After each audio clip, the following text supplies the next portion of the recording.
How would you ask if there are any unlocked guns in the home? Hey, we're so excited for tonight. Before we come over, though, may I ask if there are any unlocked guns in your home? our guns are stored securely, locked in a safe that the kids can't access. Awesome. Learn how to have the conversation at agreetoagree.org. Brought to you by the Ad Council. I move mountains for a living. Literally.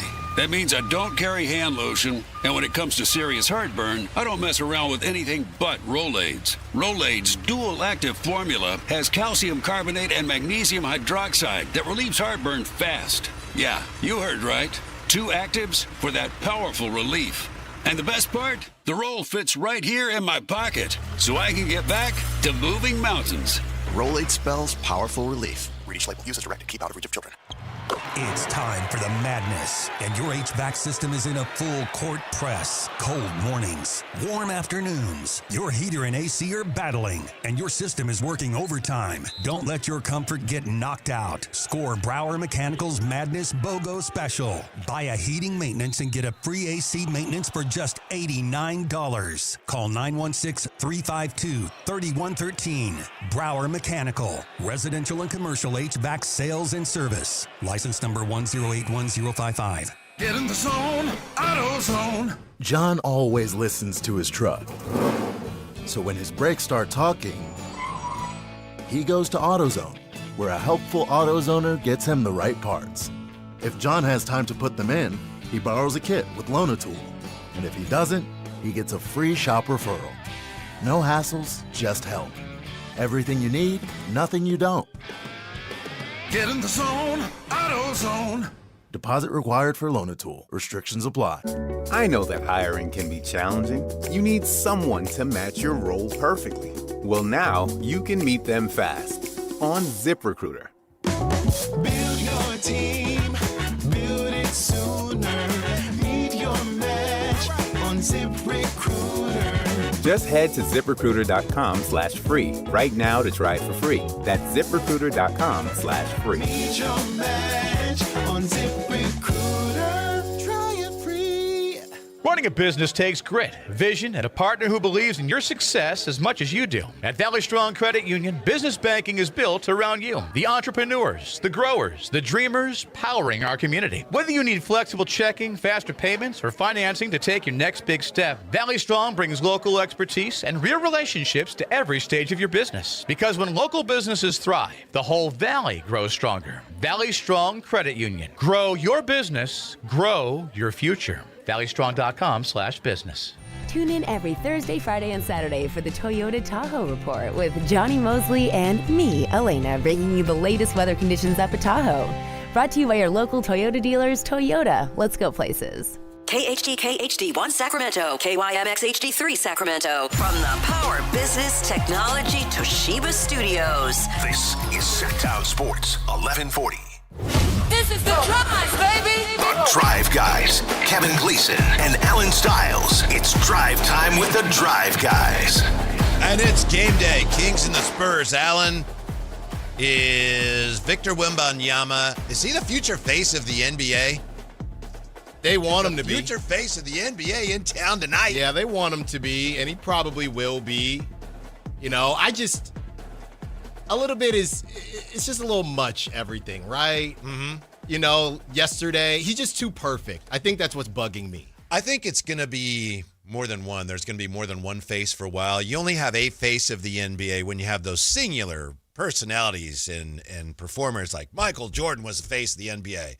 Then there was a bit of a void. I remember people wondering, who's the next face of the NBA? Mm-hmm. Well, there wasn't one. Then you had LeBron, but even LeBron, I mean, for a while there, was it Steph or was it LeBron? Yeah. Even as great as LeBron was, there's more than one, and I think it's a good thing. I think there are going to be many faces of the NBA. You know, Shea's going to be one of the faces. Wemby be one of. I don't know if there'll be a face of the NBA. Well, you know, it's interesting you bring it up because I was... Killian Hayes, maybe. Well, let him get hot again. Yeah, that's right. Well, not too hot tonight. That's right. Not too hot tonight, Killian. Not too hot. You know, Whitey, I was watching something about music, and basically the whole conversation was why we don't see huge hits like we used to see back in even the 2010s and the 2000s and the 90s. And basically the conversation was around everybody now, because of how much music is coming out now, everyone lives in their own bubble, right? So I got my own playlist of guys that I go back to, and you have your own playlist, and it's completely different than back in the day when it was just one radio, a couple of stations, and everybody's playing the same thing. Basically, their argument was it took the biggest rap beef arguably ever between Kendrick and Drake to get that Not Like Us, which was, they were claiming, was the last big hit hear it everywhere. that everybody heard about. Yeah. And I think the same way it's going that way in the music industry, it's also like that in sports. You have people where Anthony Edwards is going to be your cup of tea. You have people where Wembanyama is going to be your cup of tea, because there's so many more guys that are available to the public and the sport has grown. There will never be another Michael Jordan because that moment in time just ain't here anymore. There will never be another Michael Jackson because that moment in time is not how it's here anymore. With all that being said, and we talked about this, last week with the fur coat, I don't know that Shai's going to get there. Yeah, there's also this working potentially against Wemby. That is, if he cares. He may not care about this at all. But look at Jokic. Jokic is one of the all-time greats. Jokic is nowhere near the face of the league. I don't even know if you could say he's one of the faces of the league.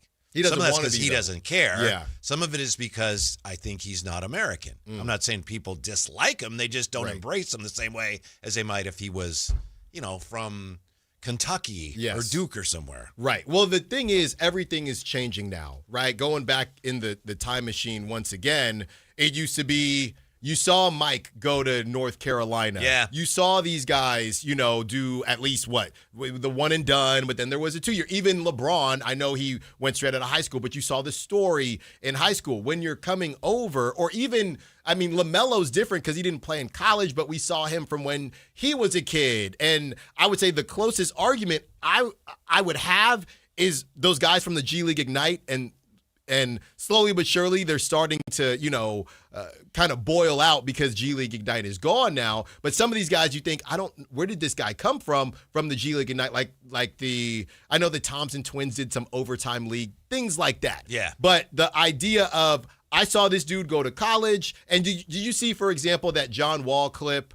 We were just joking about all the different outlets, but John Wall nailed, funny enough, he did not get Keon. So he nails all of these different players where they went to college, and it was really impressive. One of the names he did not get, they showed Keon Ellis, he did not know. But he nailed 7 out of 10 or something crazy like that. So that's how we grew up. We grew up doing that. You can't really do that when somebody comes over internationally. And I would use a different example. I think that these guys are probably the same as far as personality-wise. I would say Giannis. Giannis, to me, is a face of the NBA. He's not LeBron and he's not Steph, but there's only one LeBron and one Steph. So the argument or the conversation I would have is, could Wemby get to Giannis? And I think he definitely could. Could Wemby get past Giannis? I think he definitely could. Will that ever be LeBron or Steph level? That I don't know. Yeah. He's going to have to win probably to get to that level. And again, he may not care. So we say, he's going to have to do this. He may not have any interest in that, but he'd probably have to win a couple championships. Right. One of the reasons I brought this up, I was thinking of this today. Years ago, the station you and I used to work with for in the Bay Area, I was doing a show. I was filling in at night on the Warrior station. This was 6 years ago. And one of the guys, it was actually Shasky. I was doing a show with him. Mm-hmm. He goes, here's a guy that could be a face of the NBA. So this is 2020. He goes, what about De'Aaron Fox?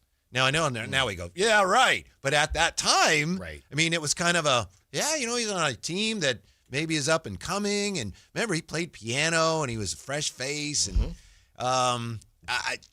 that's obviously not in the offing. But as De'Aaron comes back, I'm reminded of something that you said a couple times or more a couple years ago. You pointed out that, look, De'Aaron Fox, he's got to be the guy here. He may know that he needs more help. He's probably better off in San Antonio where he doesn't have to be the guy. I think in a way the Kings are better off not having to pay him like he's the guy. He's a great player, don't get me wrong. But with the Kings, he was it, right? He was the face of the franchise, not the face of the league. And I think maybe to the point you made, he recognized, it's kind of like Danny Ainge one time told Jerry Reynolds, Jerry, I know what the problem with our team is. What? I'm the best player. Yeah. Right.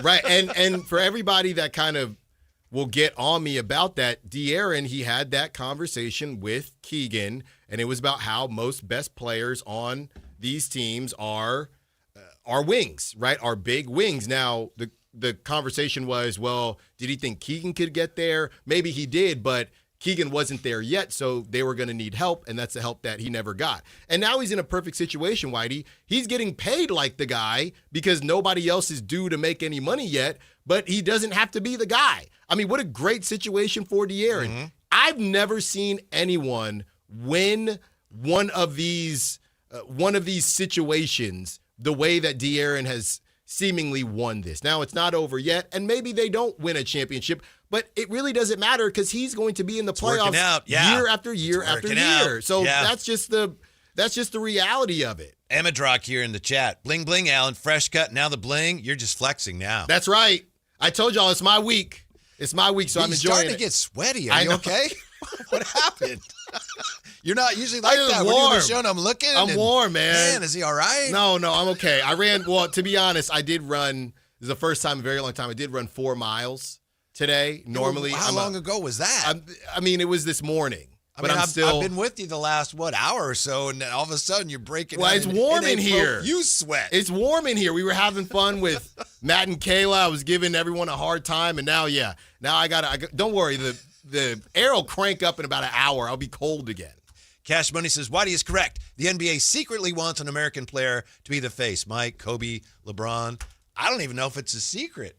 Cash, it's just Americans are more, look at the Olympics. They're just more marketable in America. I will say this. It's fascinating how things have changed so fast for Luka, because there was a time when a lot of people said that the NBA was forcing Luka on us. He was on, every game they're on, every national televised game they were on. So I don't necessarily know about the American thing. I think it's just about who they deem the guy.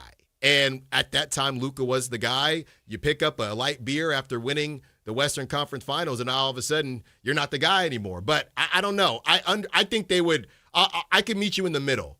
I think they'd prefer that, but I don't think they would deny somebody of that. And they're willing to push anyone. I think Wemby is who they're going to push. Shea is his own type of guy, so I don't necessarily know what the NBA thinks of Shea, but Wemby clearly has that aura, as the kids say, about him. Shea's just different. He's just super cool for school. So I think they would prefer them to be American, I believe, but somebody like Wemby, you don't care.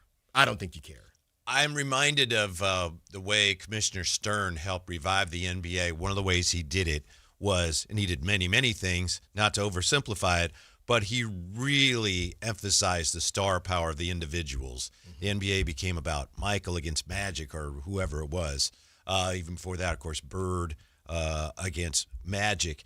And I remember when Commissioner Adam Silver took over, one of the things he said was, for years, the NBA has really highlighted and focused on the individuals, and we really want to focus on the teams. And I don't think he ever did that, Alan, because I think they realized, no, that's not what people care about the most. They don't care about the Spurs so much as they care about that guy or that guy or that guy. Yeah, and what I'm about to say, I'm not comparing these two as basketball players, but I am comparing them just as kind of what they bring to the table. And when it comes to Anthony Edwards, I think the league is very confused as to what they want to do with Anthony Edwards. I also feel like they believe that Anthony Edwards will take care of itself, right? I think there's going to be a group of fans, a large group of fans that just ride for Anthony Edwards. And he does remind me of, in a different way, this generation's Allen Iverson. Now, we did the same thing with Ja Morant. Ja Morant fell off, though. But I do think there's always, I'm using Allen Iverson as a name, there's always kind of the anti-hero that the league doesn't necessarily push the same way. Yeah. And even Ant has said, I don't want to be the face. That makes people want him to be, that makes people even happier. Right, because then he's got real credibility. Exactly. Like J. Cole, for example. He's always talking about, I'm a normal guy. And people, look at J. Cole, man. He just rides around in a Civic. He's just like us. So I think people see that, that clip of Ant, and he's talking about how he's wearing fake chains. He says, I'm Anthony Edwards. Nobody will know if they're fake or not. People love that type of stuff. Mm-hmm. So you need a face of the league. Then you need almost an anti-face of the league.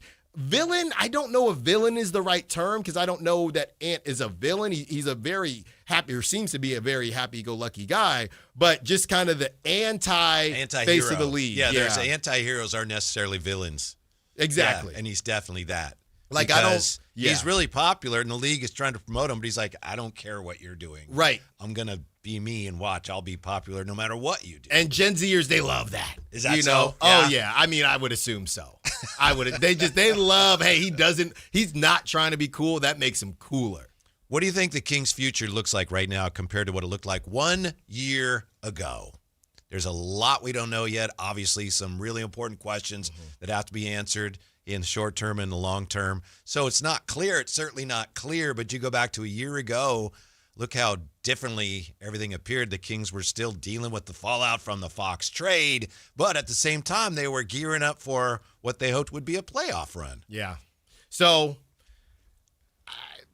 I mean, I think last year the focus was short term, and now obviously they've been forced to look longer term. Yeah. Last season, there was even more of a thought, hey, maybe we could sneak in and pull something off and just get to the playoffs. Now, I think the thought process is we are developing some young guys, and hopefully we're going to get another really good young guy, and we can go from there. So I think last year, honestly, they just wanted the 8th seed, and they knew they were going to lose to Oklahoma City, but they didn't care.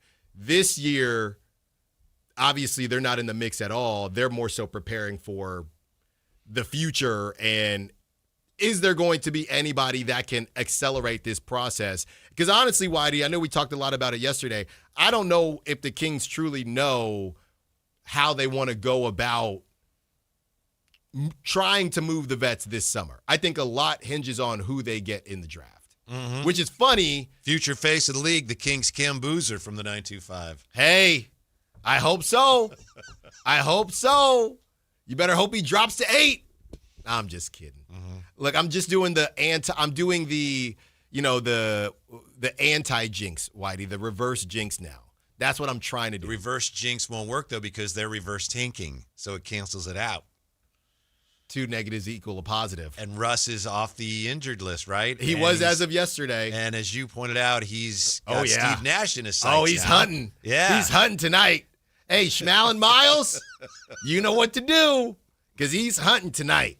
But, yeah, so we'll find out, Whitey, to bring up our little birdie that we heard, what was that, last week.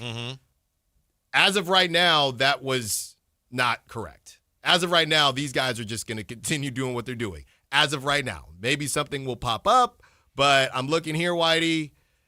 PBJ, he's out. Devin Carter. Assignment? Yeah. Devin Carter out with that right calf. Man, Devin Carter, that calf stuff, are we going to see him the rest of the season? What does it say? I read somewhere he had a contusion. It says right calf and then a semicolon contusion. Okay. That would imply that he got kicked or something. Yeah, like a Charlie horse. Yeah. In the calf. Which is different than, strain that could lead to where the Achilles attaches. Drew Eubanks. Hobbled. Yeah, Drew Eubanks. He's done for the year. Yeah, that UCL tear. DeAndre Ayton, Zach LaVine, Keegan Murray, DeMontis Sabonis, Isaiah Stevens, Malik Monk, questionable right ankle sprain. I would say the Kings could argue that and I would argue as well, they're a little bit ahead of schedule in some ways. They have so far to go that I'm not saying that, the work is nearly done. They have a ton of work to do, and they know that. But when you look at what they've gotten from the young players, I'm not saying, hey, you got 3 All-Stars that you didn't have on the team last year. But I think you have to be really pleased with especially the way Maxim Reno has gone. And the roster now looks like you have more potential pieces for the longer term than you had a year ago. Yeah, I want to say something, and I was thinking about this driving over. Now you're not sweating. Well, I think the second win kicked in. Good. In I'm the glad. studio. I was concerned. I know. We're all. You should see. You see it, the text line, and people are worried. I didn't know how bad. I didn't know how bad it was, but I was driving over today, windows down, feeling good. What were you playing? Matt and Kayla. Oh, okay. Of course. And, I'm on Garden Highway, just enjoying the breeze, and it hit me, Whitey. I'm not fighting, and I don't think fighting is the right term, but I'm all into what Maxime Reynaud is doing. And I loved Maxime from when I started paying attention to, who could go late first, second round. And I know I've gone kind of back and forth with, man, how do we evaluate this? And we've talked to people, and a lot of people say, well, he's proven he's an NBA player, and we don't know. Whitey, there are a lot of young players in this league, and I know Maxime's not 19 or 20, but there are a lot of young players in this league, and they're not doing what Maxime Reynaud is doing. I won't move my stance as far as the same way I felt about Nick Clifford. I won't do that, but I will move it. And completely, it's not a matter of getting on the train or not, but... Sounds like you're 100% in agreement with Mark Jones, and you're ready to declare Maxime Reynaud the steal of the draft. I think I am. And look at here. Again, he has the most doubles, right? The most doubles among rookies, most double-doubles. He doesn't play baseball. In the 2025-2026 season, he's got 15. Mr. Derek Queen. Oh, was it worth it what the Pelicans did? No. Ridiculous decision. Derek Queen's got 10. This is from a couple days ago, so Maxime probably had another. And Cooper Flagg had 9. This is as of March 11th. And I'm just watching this, Whitey, and I'm thinking, you know what? It doesn't really matter that the Kings are in a tough spot right now because all these guys are playing the same type of competition. There's a lot of tanking teams out there, and nobody else is doing what Maxime is doing. Didn't the Pelicans get Derek Queen with the pick that the Hawks got from the Kings? You might be right. Kevin Huerter? You might be right. And if the Kings had one of fewer games, they might have kept that. Anyway. Last season. Last season. We have more from Cash Money. Says, De'Aaron Fox was more the guy than DMC. I love both, but give Fox credit because he led the Kings to the playoffs. Absolutely right. And I was not trying to slight De'Aaron Fox, and I still think if he hadn't gotten hurt, I think we could all agree the Kings might have. I think they probably would have won that series. But I'm just pointing out, as Alan pointed out himself years ago, and I think De'Aaron recognized, I need help to win here, and it looks like they don't have much interest in bringing it to me. No. And, again, he realized, in the tech world, right, and in a lot of different avenues of work, you have a couple paths that you can take. You can be a people manager or you can be an individual contributor. And at the job I was at, you get a couple promotions. They say, hey, Alan, which path do you want to go? Do you think you want to be a people manager or individual contributor? Me personally, I said, I want to be a people manager. But you don't have anybody to manage if everybody goes down that path. And the people that I managed at that time, when I asked them that question, they said, I want to be an individual contributor. And I think that's what it was with Fox. That's not a negative statement. He wanted to be an individual contributor. He didn't want to be the team manager. And that's okay. That's okay. But when you get drafted where you got drafted, we all wanted him to be that. A lot of people change the narrative now after that Beam Team season. They say, remember when Sac Media said that, that's Sac Media. Everybody. Remember when they said that he was going to be better than Steph Curry? Look, I was in the Bay, okay? My first was born. I watched Harrison Barnes clank that wing 3 after the birth. Like, it was that day or the day after. We were still in the hospital. And all of that went down, and the question was... Say he missed it, by the way? I mean, he clanked it? He missed a wing 3. A miss is a clank. Yeah, I know. But clank implies like he blew a layup or something. No, you can't clank a layup. It's just a layup. You smoke a layup. That's the difference. Uh-huh. But at that time, even in the Bay, the conversation was, is De'Aaron Fox going to take the next step? And then I got the job out here. We moved out here, and he didn't. He didn't. That's not about bringing in wing help. That's not about anything. De'Aaron Fox did not take a leap after the Beam Team season. That's the truth. Well, I will say this, as I recall, I believe the next year he was shooting lights out from 3. Yeah, I it was remember his highest. and I were talking to Michael Pina or somebody, and they were going, this is amazing what he's doing. And then he got hurt or something. We don't know. And then his numbers fell off. Yeah. But he did. The next year he started out, he had an amazing shooting year. I'm just saying, a lot of these guys, you're trying to see them continue to elevate. And I think we're all pretty sure that De'Aaron Fox... is not linear. I think De'Aaron Fox is at his ceiling. I do. And that's not a negative. He's a heck of a ball player. But in Sacramento, we needed the guy. I would also say his ceiling that year he had a great freaking year. Sure. Third team all-league and the clutch player of the year. And at the end of games where you knew, okay, the Kings going, running the offense through Sabonis for 3 quarters. In the fourth quarter, watch, De'Aaron Fox is going to do whatever he wants. Yeah. And I remember Mike Brown said, I don't know why he doesn't do that the whole game, Right. which was actually a great point. Yeah. Because in the fourth quarter, he would get to his spot like bottom of the circle at will. Now, multiple things can be true. We've been over this time and time again. Kevin Huerter didn't look the same. Keegan Murray didn't look the same. All of that was part of it. But part of it as well was that De'Aaron also wasn't the same as he was in the year prior. He was good, but everybody was thinking, oh, are you going to be an all-star? Is this what you're going to do now? And it wasn't. Real quick, Whitey, you talk about some bad luck. That season after Beam Team, because we were talking about Malik Monk, who is questionable today because he's gotten hurt a couple different times now at the end of the season. So I wanted to dig something up and see is maybe this a reason why certain teams didn't want to trade for Malik? The season after Beam Team, he played 72 games. Yeah, he played the most minutes. I remember talking about that at the time. He carried one of his heaviest loads. 72 games the season after Beam Team. So I can't remember how many he missed after the Luka thing, but because I think he was hurt and then came back and got hurt again for the season. So Mike Brown has said it. De'Aaron Fox has kind of alluded to it because I'm not trying to bag on De'Aaron Fox at all. They were going to make the playoffs. They were. I mean, that's some really bad luck. He played 72. It's not as if he was in and out all season. He played 72 games. And Kevin Huerter was out. So with all that being said on De'Aaron, I stand by what I said, but they also had some bad breaks. Now, I know you're going to be in the building tonight, but you're going to be Mr. Allen the fan. What kind of reaction? De'Aaron Fox. Well, it's I'm going to be there. I'm going to be their media. I should not. Yes, I'm going to be their media. What role you're going to play when you're there. Yeah. I'm always fanning over a team that is amazing. Yeah. But, it's going to be interesting. I haven't been in there in a very long time. Well, then you will dispassionately observe what goes on. So you're the media. Well, yeah. Media's not supposed to. Some do, but you're not supposed to. Right. And you get in trouble if you do that. Mm-hmm. You don't really get in trouble if people look at you sideways. Yeah. So, I think it's going to be interesting. I don't even know if the De'Aaron Fox booing thing is still going down, to be honest with you. I think he'll get booed. It'll be introductions, spattered. but then during the game, it'll be more similar to his first game back. If that's what I would expect. Yeah, it'll be a spatter of boos. I don't think it'll be, a lot like the first time or whatever happened then.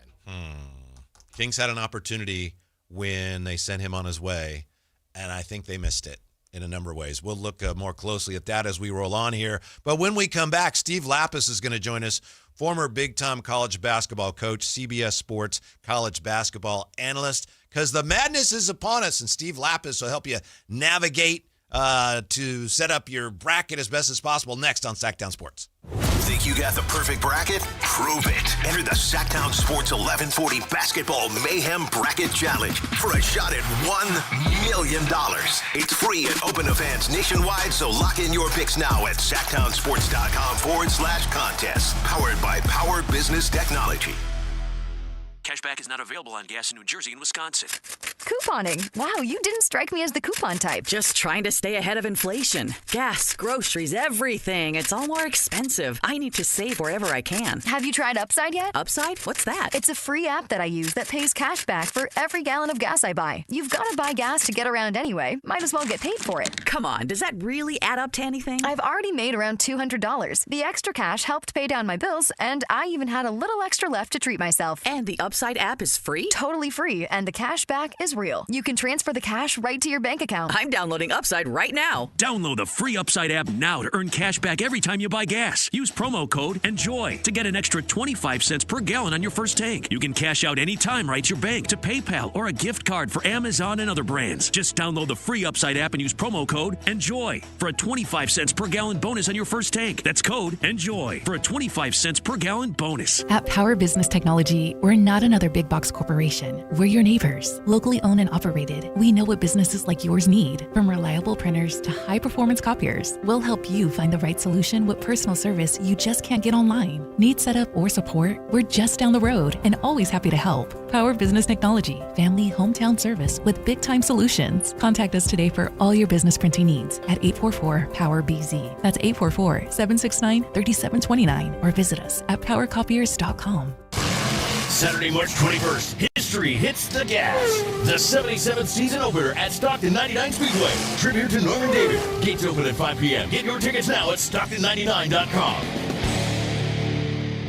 Spring is here, and there's really nothing better than hitting the open road in a new Honda. Whether you're shopping new or pre-owned, Stockton Honda has the selection and savings, plus get top dollar for your trade. And while life's roads are often filled with bumps, buying from Stockton Honda couldn't be smoother. Wherever the road you travel might lead, Stockton Honda is happy to get you there. Come in today or go to StocktonHonda.com. Anytime, anywhere, it's all here.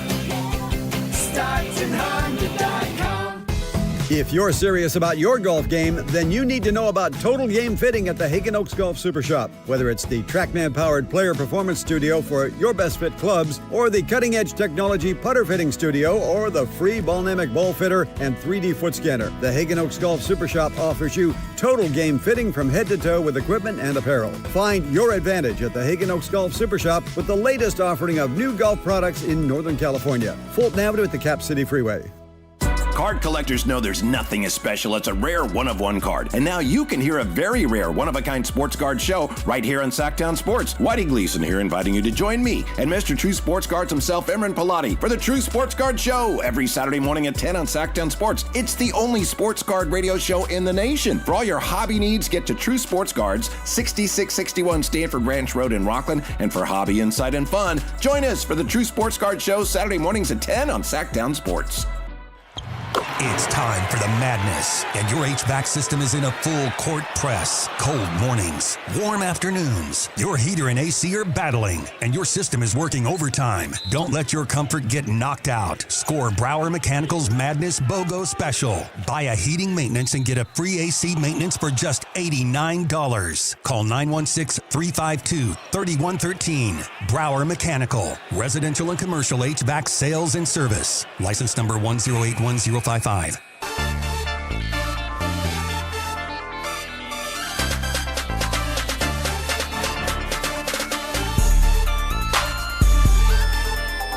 Your afternoon home for Kings talk and so much more. The Drive Guys on Sactown Sports. Got the Kings in the Spurs tonight. Also, we got March Madness tipping off, Alan, the first four. I remember when we first had the first four, and I scoffed at it. Oh, what is this? You don't need to expand the tournament. I got to admit, it's been fun.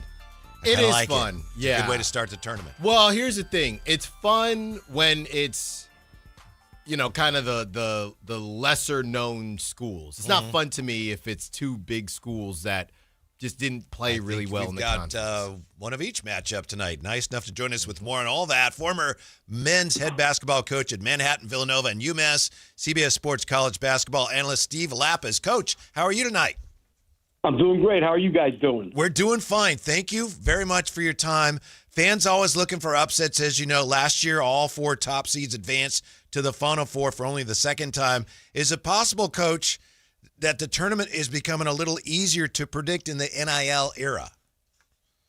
Yes, I think 100%. And not even so much, I won't say, if you have a big five of whatever they're called, Power Five teams, it's still going to be hard to predict those. But the upsets that we used to see from the smaller leagues, you know what I mean, when we had the George Masons and those kind of guys, get to the Final Four, I think those days may be in jeopardy. We saw Yale win a couple of games in the NCAA tournament. They beat Baylor a few years ago. Those are the ones that I think are going to go away because what's happened is the good players at the low – it used to be that the low Division I teams had a chance because they were older and the big-time teams were younger because kids were leaving to go into the NBA. Even if they were drafted in the second round, they were leaving. Now, nobody's leaving because if you're a second-round pick, you're probably a high NIL guy, much more than you'd be making in the G League.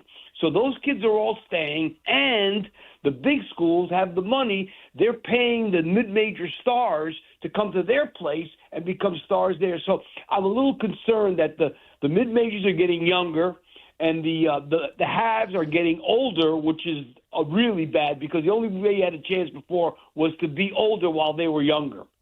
Yeah, Coach, you just reminded me of something. Back in the day, it used to be, we go to and this isn't just about basketball, but, you go to a junior college and then you transfer out. Coach, is it almost as if these mid-majors are not taking the place of junior colleges, but acting as junior colleges? Because I know there's some basketball coaches out there, that's how they sell it. That's how they recruit. Hey, you come to our, smaller school and you play well and you'll get to go to a bigger conference. So has that all changed with the transfer portal and all these new rules?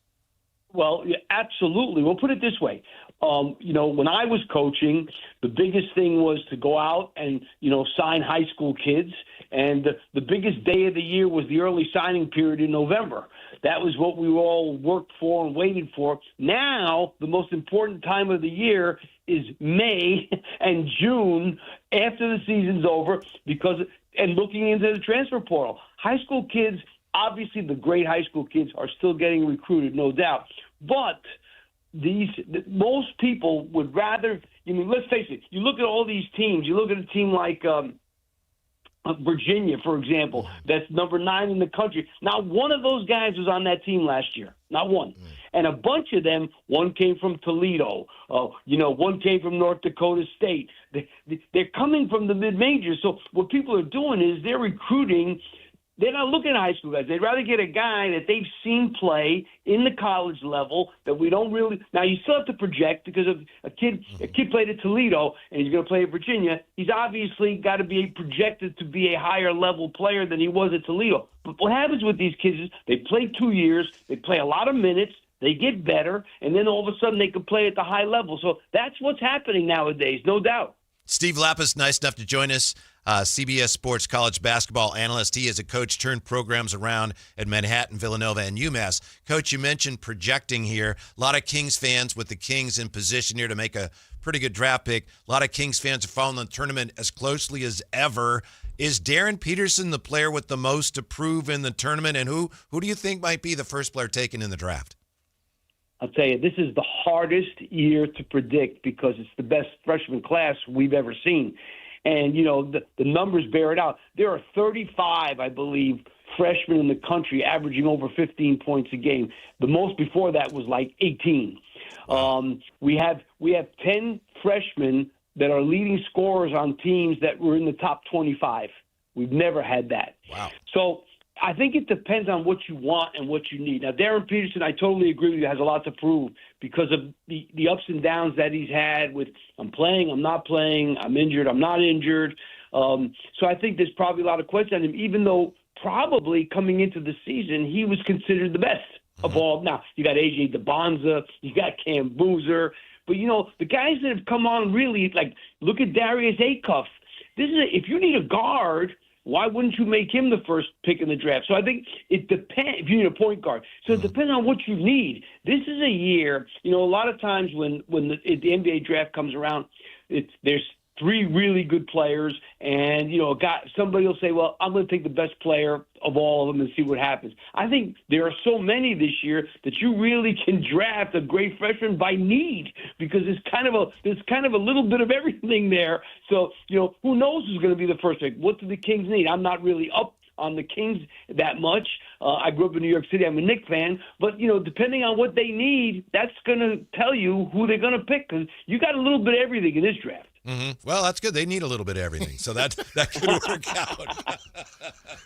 Well, they don't have somebody great. They don't have a great one like Harold Presley, who I went back to That's Villanova right. with. Yes, I was an assistant when Prez played for us. So you got to find a Harold Presley for sure. That's right. Great guy. He may be listening right now. I'm glad you brought him up, Coach. One of the best. Yeah, one of the best. So we've seen how the NBA has maybe shifted a bit to these bigger wings that can handle the ball, Coach. We know historically it's been all about the guard play in the NCAA tournament. Shabazz Napier, Kemba Walker. Are you seeing a shift in college basketball to the A.J. DeBonzas, or is it still all about the guard play when you get to the tournament? Here's what I'll tell you. It just so happens that some of these teams this year, like when you think of the Dukes and the Michigans and the Floridas and the Arizonas, they have really big front courts. And it's, the big guy, I think, in this particular year has come back. You know what I mean? In that, I'm not saying that – I think what makes those teams good is they have skill, they have good guards, but they're so hard to score against in the paint because they've got size. And I think that's why I kind of put those four teams in their own category. I think those are the four best teams. I think the champion's going to come from one of those four. Now, obviously, I could be wrong. I've been wrong a million times before, so don't worry about it. But, the way I'm seeing it, that the power and the ability to defend the rim that these teams have to go with guards. They have good guards, but those big guys that they have, the Crevices, you know what I mean, the Maras, the Ngamba on Duke, these kind of guys, they make things very tough for these other teams to score. So I just think big guys are back, no question. You still need good guards. Coach Steve Lapis, our guest here as we get ready for March Madness. For the St. Mary's and Santa Clara fans with us today, Coach, St. Mary's has Texas A&M, then they would figure to play Houston. Santa Clara has Kentucky in their first game. Do you have any words of encouragement for fans of the Gales or the Broncos? Well, here's what I will tell you. Both those teams are coached by tremendous coaches. I mean, Randy Bennett, what he's done over the course of he's had the opportunity to leave I don't know how many times from St. Mary's. He's just an unbelievable coach, but so is Herb Sendek. And Herb Sendek, has them in the tournament for the first time in a long time. And they've been knocking on the door a lot lately. And Herb Sendek has produced pros. Mm-hmm. The kid Jalen Williams was picked, pretty high. He's had pros that he's recruited there that other people didn't want. So you have two guys there that I wouldn't put it past them to win. Those two games are very winnable for those two coaches. I'm not taking anything away from A&M or Mark Pope at Kentucky. They're good, but these guys, they win kind of the same way in a lot of ways. Now Herb has speeded things up over the years, but I remember Herb when he was at Arizona State and when he was at NC State, and he ran this Princeton stuff, and they control the tempo. Now he's playing a little faster now, but they still can control a game on you. So I wouldn't be surprised if either one of those or both win their first round games. Coach, I know we talked about straight-up Cinderellas, so I'm not asking about a Cinderella per se. It can be, but doesn't have to be. Who do you have as a sleeper, maybe not to get to the Final Four, but to have a good run, maybe get to the second weekend, maybe get to the Elite Eight? You got anybody that everyone else is sleeping on? You know what? It really obviously depends on the bracket, because I think that, like, this South Florida team is really good. Unfortunately, they're going to run into Michigan. So, they're going to run into Michigan State. So that makes me feel differently about them. They're a team that's had an unbelievable year. I think, we got to keep an eye on, now we'll blank, Miami. They're a 7 seed right now. Jay Lucas has had an unbelievable season. They got a really good big guy in Malik Renault. They got the kid Washington from New Mexico transfer, who's a good guard. So that's a team there you should keep your eye on. Coach, I just got to say real quick, because you're out there in the East Coast, Villanova, UMass. I just got to say, can you make a call to Temple University and try to get them back on track? Because my guys have been struggling the last time I think they made the first four was in, 2017, something like that. Coach, can you help me out here? I need my guys back in the tourney.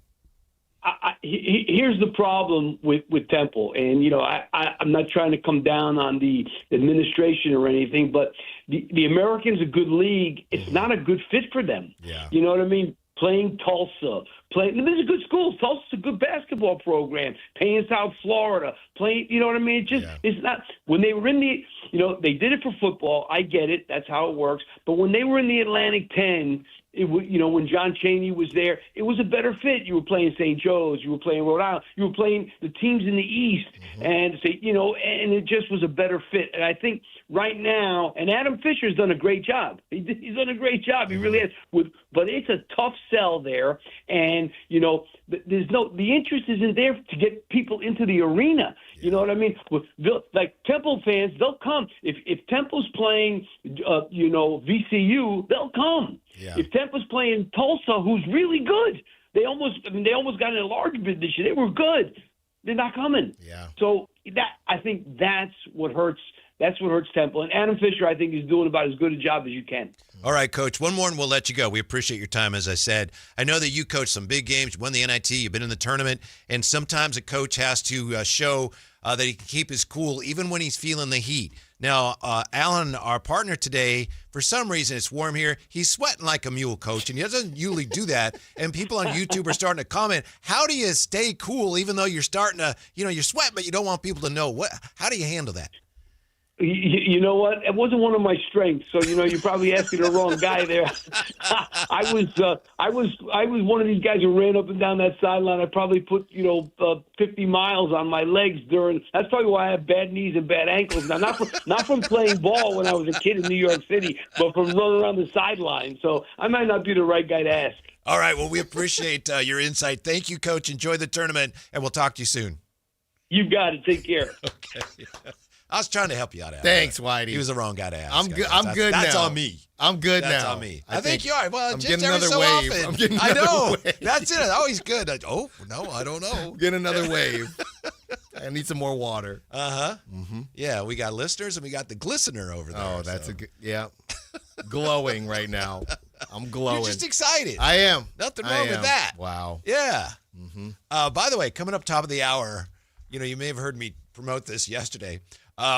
Martha Guerrero is going to join us top of the hour. The mayor of West Sacramento will talk about West Sacramento's potential Major League Baseball plans. And when we come back to the Kings and how the Kings missed a golden opportunity in the Fox trade next on Sactown Sports. Download the Sactown Sports app. Sacramento sports in your pocket. This is Sactown Sports 1140. When you take the time to shop at Folsom Lake Honda, there's one thing you'll always find. Happy people ready to serve you. As a family-owned and operated dealership since 2009, customer service is our #1 priority. Our customers love doing business with us, and you will too. Looking to own or lease? During the spring sales event, drive a brand new Accord or Civic. Visit us today at FolsomLakeHonda.com, your one-stop Honda shop. Folsom Lake Honda. Your one-stop Honda shop. Injured and you're considering an LA law firm looking to charge you 45% to 50% in attorney's fees? That's overcharging. Ashton & Price has been around for over 25 years, and I can tell you no matter how complicated your injury case, you should never be charged 45% or 50% in attorney's fees ever. Direct, experienced, unrelenting, and honest local representation matters. It's called Home Court Advantage for a reason. Ashton & Price serious local attorneys for serious people with serious injuries. So for the best local advice, don't think twice. Call Ashton & Price. Jackson Hewitt has a great tax prep deal, $149 or less. Missing out is like ignoring the check engine light in your car. You'll regret it. Seriously, the price is only $149 or less, no matter how complicated. So don't wait. Like when you get a password expires today alert, or you're shopping online and there's only one item left. It's like your taxes are in the cart. Just complete the purchase. Hurry! This deal for $149 or less is like your phone at 1%. It's about to power down. Limited time offer for new clients on federal returns. Participating locations only. Terms at jacksonhewitt.com/149. What is it, boy? Someone need help? Someone in trouble? Oh, okay. So you just want me to get Progressive Auto Insurance because their collision coverage covers up to $1,000 in vet bills if you're injured in an accident? That's it? Okay. Calm down. Let's not resort to name calling. Progressive's collision coverage helps pay for care for your pet when they're in the car during an accident. No, you're right. Sorry. I shouldn't have said calm down.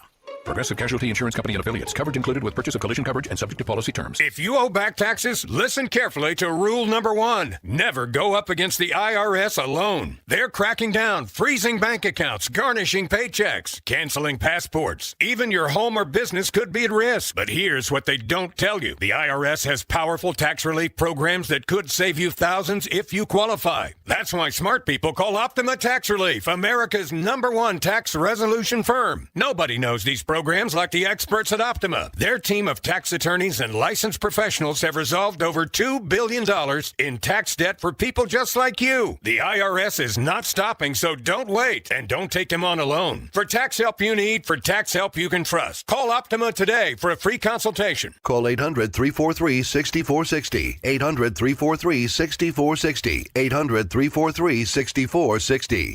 Optima Tax Relief. Some restrictions apply. For complete details, please visit OptimaTaxRelief.com. Talking about guns with others might not always feel comfortable, but it could save a life. Here's a way to start a conversation. Your family is going over to your neighbor's home for dinner for the first time. How would you ask if there are any unlocked guns in the home? Hey, we're so excited for tonight. Before we come over, though, may I ask if there are any unlocked guns in your home? Our guns are stored securely, locked in a safe that the kids can't access. Awesome. Learn how to have the conversation at agreetoagree.org. Brought to you by the Ad Council. I move mountains for a living. Literally. That means I don't carry hand lotion, and when it comes to serious heartburn, I don't mess around with anything but Rolaids. Rolaids' dual-active formula has calcium carbonate and magnesium hydroxide that relieves heartburn fast. Yeah, you heard right. 2 actives for that powerful relief. And the best part? The roll fits right here in my pocket, so I can get back to moving mountains. Rolade spells powerful relief. Read each label. Use as directed. Keep out of reach of children. When life calls for a little extra, a kitchen upgrade, paying off debt, or that dream vacation, Valley Strong Credit Union is here to help. With a Valley Strong home equity loan, you can tap into your home's value with competitive rates, flexible terms, and local guidance you can trust. Get approved in as little as 5 minutes, with funding in as few as 5 days. Your goals are within reach. Visit valleystrong.com to get your offer today. Valley Strong Credit Union. Grow your possibilities. Equal housing lender, NMLS number 456506. Guys, did you know your testosterone affects everything in your system, including how you feel and perform every day? Right now, Revive Men's Health Sacramento will check your testosterone for free. Knowing your T levels is the first step in understanding if you have low T. Your testosterone level impacts your energy, libido, sleep, weight, hair loss, mood, and even ED.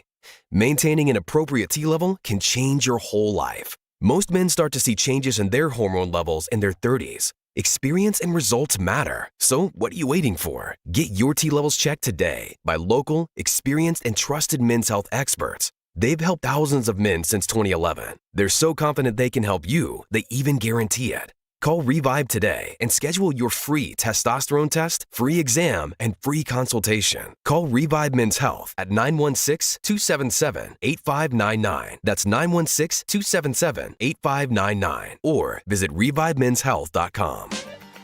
University of Maryland Global Campus offers more than 55 flexible online certificates that provide short-term credentials and real-world skills you can use immediately. With a range of affordable undergraduate and graduate certificates in high-demand fields like business, AI, cybersecurity, data analytics, and healthcare, you can earn credentials quickly to help advance your career. Learn more at umgc.edu. That's umgc.edu. Certified to operate in Virginia by Chev.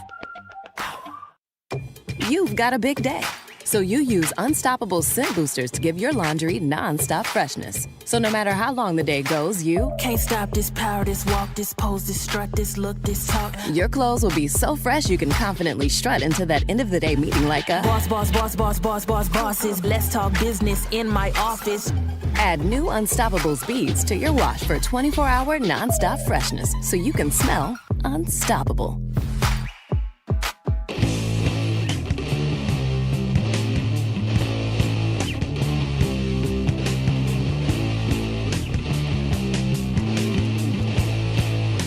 The Triad Guys powering your afternoons Monday through Friday on Sactown Sports. I hope I didn't offend anybody by asking Coach about Allen's perspiration today. I know TC weighed in. Thank you, TC.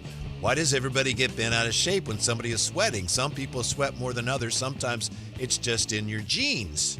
And then Kimberly says, sweat in your jeans or in your jeans, spelled with a J or G, because that's a whole different conversation. And then we have genes determine your sweat glands, but Levi's have an impact. So anyway, Alan, I'm sorry if I, embarrassed you or upset anybody by opening up that can of worms. Kimberly's, I hate when I sweat just in my jeans. So anyway, the conversation rages on. It seems like you've cooled off. There was somebody that I met in my high school, and basically, I forget how the conversation came up, but basically she was telling me, oh, I have overactive sweat glands. She does or you do? She was telling me that she does. Yeah. So it's obviously a thing. I don't believe I have that, but maybe today I do have that. No, I think you're good. It's warm today. It was warm in here today, and I have jeans on. Normally I have on my Fabletics, light pants, but I went jeans today because I'm going to be at the game. Just every so often you turn your head and I can catch a... You need your shades back on. But how about TC riding to your rescue? Thank you, TC. Leave Alan alone, he TC, says. you're a real one, man. I He is. appreciate you, man. Mm-hmm. Yeah. Mic check. Thank you, TC.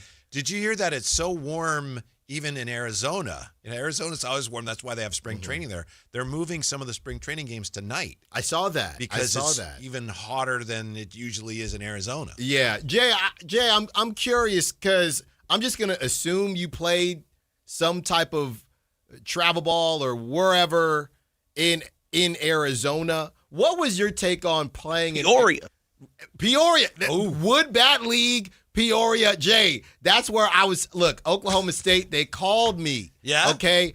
Then they didn't call back, but they called me, Jay. What is your take? Because I get confused, right? Because in Arizona, you get out there, everyone throws harder, and it feels like the ball is flying out. Yep. But I've heard people also say no, like hot weather doesn't necessarily make the ball fly out. It has to be specific hot weather, like dry heat. Yeah, it's got to be dry, right? So Arizona, it flies, but maybe Florida, maybe not because it's humid. Is that what it is? Yeah, I think it's dry heat. I know my time in playing in Texas quite a bit. It doesn't fly as much as it does on the West Coast. Okay. California. More humid Arizona, areas, more dense. Nevada. Right. Yeah. That's why they got More the air showcases out there. Everybody throwing heat. Everyone hitting bombs. A thumber throws 92. You're like, man. Well, now, thumbers, I was just at a baseball tryout lab, not trying out. I was there on some media stuff this past weekend for minor leagues. And, people throwing 92, 93, and the coach is like, that's not going to get it done. I know. That's not going to get it done, man. I could find that off the couch nowadays. And I'm like, what? Yeah. I'm talking to the coach. He's like, if you're not at least touching 94, 95, reality, there's really nothing for me to even have a discussion about right now. Even in the bigs, Jay, you throw like 95, it's like, it might be fourth or fifth starter. Yeah. You better have some good stuff. Right. Some other things to go What's with your it. spin rate? Yeah. Yeah. Well, that's what's interesting about Arizona right now because the Giants, for example, seems like everybody's throwing 98 right now, but it's because they down there in the heat, with the spring ball. Aren't fresh. I don't know if they're all going to be throwing 98, 99. The guy that came in yesterday in the Venezuela-Italy game, and I just love how they'll tell these stories on the broadcast, but they don't really tell you how it happened. Right, so he tells this story. Yeah, this Venezuelan, I apologize, I can't remember his name. Yeah, this Venezuelan pitcher, he wanted to make it to the big leagues, and this scout told him he'll never make it. He couldn't throw 90 when he was a teenager. He'll never make it. Well, Bobby sure showed him. You should see what he's doing now. He's throwing 100 miles per hour. And it's just like, well, what? Was he 13 when this scout told? Like, I need something to get filled in here. Was that John Smoltz probably who said that? I believe so. Okay, did you hear why, not to change the subject, but it is baseball. Did you hear why Pirate fans are so unhappy with him? Because a couple nights ago when Skeens was pitching, John Smoltz goes, well, you just hope he doesn't get hurt because the guy throws that hard. Can't say that. Everybody gets hurt at some point, and you hope he doesn't. And it's like, that. what? Yeah. Well, that's the thing. They all throw that hard, not as hard as Paul Skeens, but all upper nines. I just wonder, I don't know, training is a lot different now because it does feel like these dudes are adding velo. Back in the day, if you were sitting, 84 as a sophomore, maybe you could get to 90, and that means that you've grown or whatever. These dudes are adding 15 miles per hour. Yeah. Like in 3-4 years. How does that happen? That's a good question. I mean, there's some obvious answers that are wink, wink, but there's other reasons too. Right. And maybe that's why everybody's getting Tommy John now. Advanced mechanics. Yeah. Very advanced. Mm-hmm. And I told you about some of the mechanics I heard about. What, are we back to stretching now? No, I'm the mechanics, you know, of the. Maybe, Come on. Yeah, you know what I'm saying, Yes, Jay. yes. Yeah, you're talking about the wink, right? That's right. Yeah. No, I told you about. Oh no, they don't do that anymore. That's all in the. Did I know some people that maybe change their mechanics? Maybe just a little. Mm-hmm. I'm just saying. Yeah. I'm just saying. They're throwing gas now. Did you ever consider that since you brought it up? I mean, you got to consider it. Sure. Right? Definitely have to. You got to consider it. I chose not to. Maybe I wouldn't be here. Maybe Oklahoma State would have called Yeah, back. Cowboy up, right? Hey, Who's man, that? T-Boom Pickens? Is that Oklahoma State's guy or that? No, he might be Arizona. I'm not sure. Yeah, I mean Arkansas. Excuse me. Yeah, no, maybe, you know, and every so often I'm watching TV and I'm thinking, Man, I'm with you. You know, I've said it. People have asked me that same question, and you have to face yourself in the mirror. And I'm like, I didn't, you know. And I came up in the Power Alley area, era, with the Brett Boones, the Brian Andersons, the Canoes, and all these guys were hitting 50 home runs in front of me. I'm just like, oh yeah, this is, you know. But I play with a lot of guys. Yeah, change the mechanics. And for some of those players, even the ones that get popped, it's like it's okay, right? My bank account doing just still fine. Cash. Yeah. That's right. Man, those dang mechanics. Speaking of baseball, when we come back, we'll speak with the mayor of West Sacramento, Martha Guerrero, about reports that a new Sacramento ballpark, Major League caliber ballpark, could be in West Sacramento. What's going on with West Sacramento's bid for Major League Baseball? Back with that and more next on Sactown Sports. Think you got the perfect bracket? Prove it. Enter the Sactown Sports 1140 Basketball Mayhem Bracket Challenge for a shot at $1 million. It's free and open to fans nationwide, so lock in your picks now at SactownSports.com/contest. Powered by Power Business Technology. This is the story of the one. As a safety manager at a manufacturing plant, he does everything he can to keep his coworkers safe. From finding ways to reduce risks to keeping safety supplies in stock. And for that, he relies on Grainger. Grainger offers a broad range of quality products and next-day delivery, so he can always play it safe. Call 1-800-GRAINGER, click Grainger.com, or just stop by. Grainger, for the ones who get it done. Step inside the game you love with the NBA app. Tap to watch every game as it's happening. Jalen Brunson does it again! And never miss a moment of the jaw-dropping action. Get closer to the players than anywhere else. Follow the latest schedules, scores, and stats.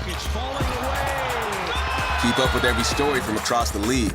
And with NBA ID, it's all personalized to you. The game lives here. Download today. Why'd I go to the doctor? Working on the farm, my heart kept skipping a beat. I didn't think much of it, but my daughters made me get checked out. Turns out I have atrial fibrillation, which increases the risk of stroke about 5 times. Symptoms like irregular heartbeat, heart racing, chest pain, shortness of breath, fatigue, or lightheadedness can come and go. But if it's AFib, the risk of stroke remains. If you have symptoms, contact a doctor. I'm so glad I did. Visit notimetowait.com. Sponsored by Bristol-Myers Squibb and Pfizer. This is the story of the one. As a procurement manager for a hospital system, she keeps every facility in her network stocked and ready. That's why she counts on Grainger to be her single source for thousands of products, from disinfectants to lighting, air filters, and more. And with fast, dependable delivery, Grainger helps her keep every facility stocked, safe, and running smoothly. Call 1-800-GRAINGER, click Grainger.com, or just stop by. Grainger, for the ones who get it done. The spring sale is in bloom at Scandinavian Designs. For a limited time, enjoy huge savings on select modern furniture and decor, including pieces for your living room, bedroom, dining room, and beyond. This is your chance to refresh a favorite space or dream up an entirely new look. Stop by one of our local showrooms or shop online at ScandinavianDesigns.com. Scandinavian Designs. We make it simple. You make it home.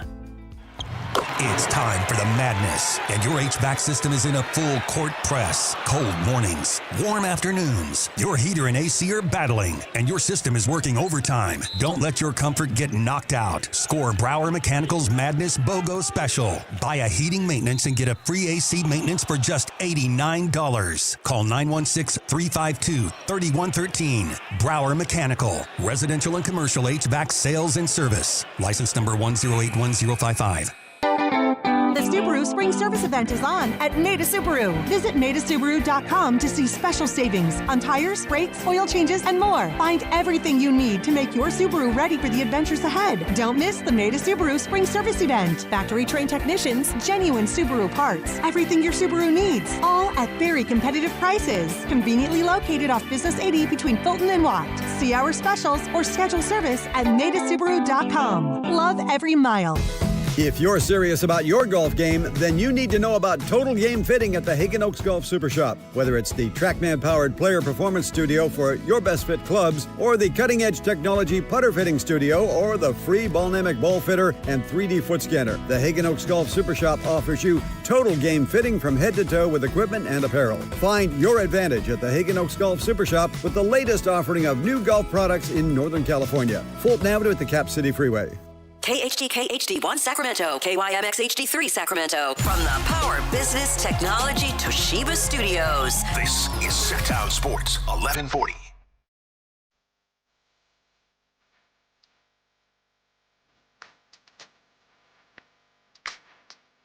Live and local, it's the Drive Guys. Watch the show on youtube.com/Sactown Sports 1140. Or listen on the Sactown Sports app. So spring arrives this weekend, right, Alan? It'll be your birthday, and spring will be here. And normally it's the 21st, so I think it should be Saturday. Yeah. So baseball's on its way back, and soon we'll have baseball in West Sacramento again. And it looks like West Sacramento and Sacramento combining for some big major league plans potentially. Nice enough to join us with more on that, the Honorable Mayor of West Sacramento, Martha Guerrero. Madam Mayor, how are you this fine afternoon? I'm doing great. How are you doing? We're doing fine. Thank you very much for joining us. We are continuing to hear reports that Sacramento and West Sacramento are soon going to be announcing plans to bring an expansion team to the area. What can you share with us about that process? How has that been coming along for you? Well, we're working together with the coalition of businesses and interested people that want to see this happen. And so West Sacramento City Council is taking a look at how we can make this happen along the riverfront here near Sutter Health Park. And we're working together to explore different plans. We don't have anything set yet, but we want to make it happen here in West Sacramento. Mayor Guerrero, I want to take a step back for a moment. Do you even have a word to describe the last year in West Sacramento with everything that's gone on? A bit of a whirlwind out there in West Sacramento. Oh, you got that right. A whirlwind it has been. From the moment the announcement happened, we had a year to get everything ready, and it happened. It all came together, and that's what we're about, making things work quickly and be nimble to get these things off the ground. And that's the success of West Sacramento. Mayor Martha Guerrero, nice enough to join us. And Madam Mayor, I know that at some point here, probably in May, from what I understand, there will be a press conference. So we know that there are some details here that you're just not privy to share with us at this time. We understand that and appreciate that. But I wanted to ask you, what are some of the things that MLB you think is looking for from a city making a bid for a new team? How far along are your plans to provide those things in terms of what you can share with us? Well, exactly. That what we need to do is make sure that we have a strong venue here to have a Major League Baseball team presence. And so we're doing that by convening with different groups to establish corporate sponsorships. We need to boost that. We need to boost that here at Sutter Health Park. And it's just an effort that both Mayor McCarty, who's been taking the lead in the Sacramento area, and myself to attract interested businesses to come and have a sponsorship here at Sutter Health Park. And then we're also working really hard to increase attendance. So those two in itself is, pretty key. But here in the region, we have a excellent media presence, which is a huge element in Major League Baseball. And that's one of the areas that I think we have a strength in Sacramento area. Mayor Guerrero, obviously having the A's was a huge deal for West Sacramento and everywhere, the 916, the 530, all the surrounding areas. What are your expectations for the A's in year 2 at Sutter Health Park? We are growing closer together is what I'm feeling. I'm seeing that presence here in the A's is blending in, and the community is really excited about it. So we are looking forward to launching the A's presence here in opening day, April, and then, building that momentum here in Sutter Health Park. So we're just excited to see the A's one more year, and that is right, showcasing what we can accomplish here with the A's presence for our future Major League Baseball team. West Sacramento Mayor Martha Guerrero, nice enough to join us. Some cities like Portland and Salt Lake City have been working on expansion plans for years. So does the fact that you have the A's now, does that maybe give you a chance to make up for some of that lost time, given that Sacramento is fairly new in this expansion race, if you will? I would agree. I would say that opportunity for us to be able to show with the Major League Baseball team here in Sutter Health Park to demonstrate that there is an increased demand here for a presence of a Major League Baseball team. And so, there are just the people that come here. We are a baseball region. Mm-hmm. We do love sports, and we do have a need to have another sports team out here. And we're going to show that. We're going to show that, especially this next year. Mayor Guerrero, coming from the Bay Area, I have had a lot of friends that visit me and they say, man, Alan, Sacramento's a little bit different than what I initially thought it was. Have you seen the, narrative for Sacramento and West Sacramento change a little bit over, let's say, the last 3 to 5 years with obviously the building of DOCO, but everything else that Sacramento has to offer? Have you seen that narrative change where people are sitting and starting to understand and realize everything that Sacramento can bring to the table? I would agree. I would say that we have seen more businesses come and settle in West Sacramento and the Sacramento area. We have seen more amenities grow out here because they do see the ability to draw more people in. They do see a need, and they're establishing themselves out here in the West Sacramento area.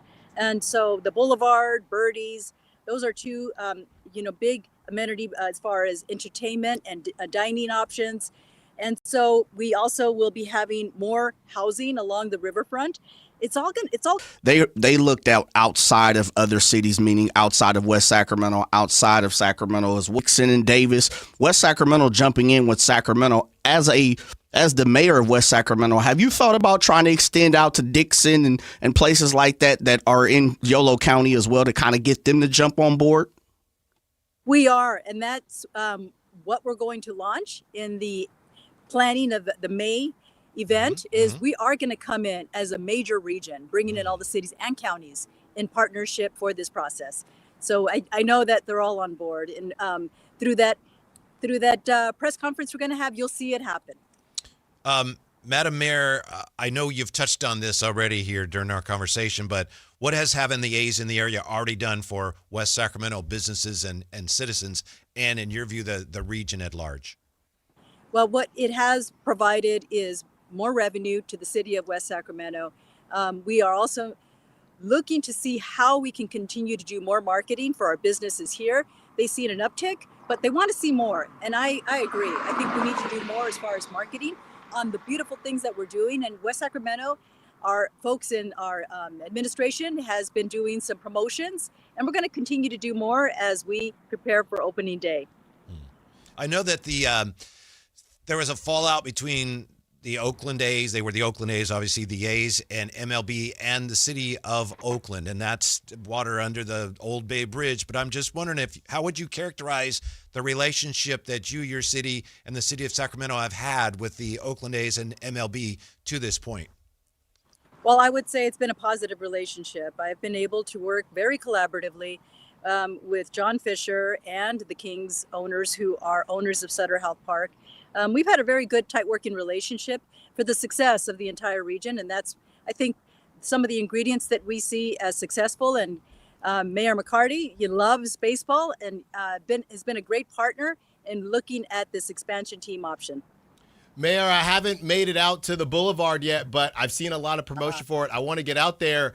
Do you have a certain game you like to play? Have you been to the boulevard? Are you a bowler? What do you like to do when you go out? I'm a bowler. Okay, I like that. Bowling alleys. I love it. Yeah. I like that. You go out there. Let's make it. Let's go play a game together. I'm ready to do it. I'm ready. Right. I'm loving that. Yeah. Mayor, we have a major factor here of West Sacramento, as Alan is one of the guys that holds the mic for the Sacramento River Kitties, as he likes to call it, the River Cats. They have kind of felt like they've been pushed to the background a little bit because a lot of the fanfare and a lot of pompous and circumstance about the athletics. What's your feeling going into this season with the Sacramento River Cats and where they stand as far as being a stalwart in West Sacramento?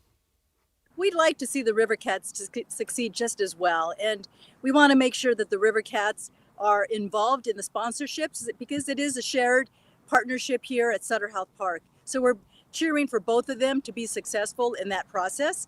And attendance, we want to be able to make that happen as well and boost attendance. I think everybody loves Sutter Health Park alone. And, you know, they have a lot of promotions happening this year. So come check it out. There's a lot of fun things happening at Sutter Health Park when you come and watch a game.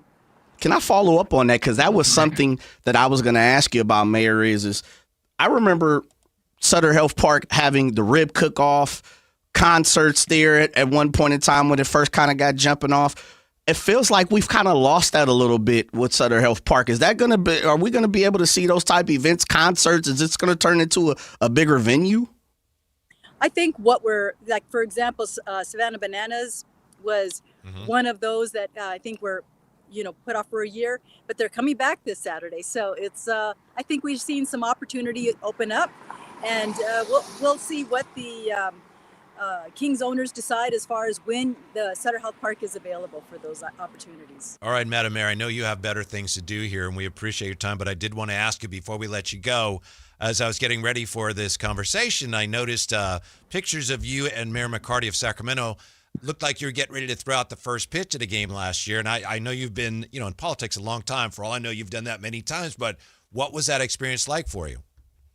Oh, but that was a lot of fun. I was really nervous. You know, Kevin McCarty is really good at throwing the ball. I had to practice quite a bit. But, you know, he was coaching me along the way, giving me some pointers, helped me to feel a lot more comfortable as I threw that first pitch. All right. Well, thank you, Mayor Martha Guerrero, West Sac. We look forward very much to the upcoming press conference and the details. Thanks for sharing what you could today.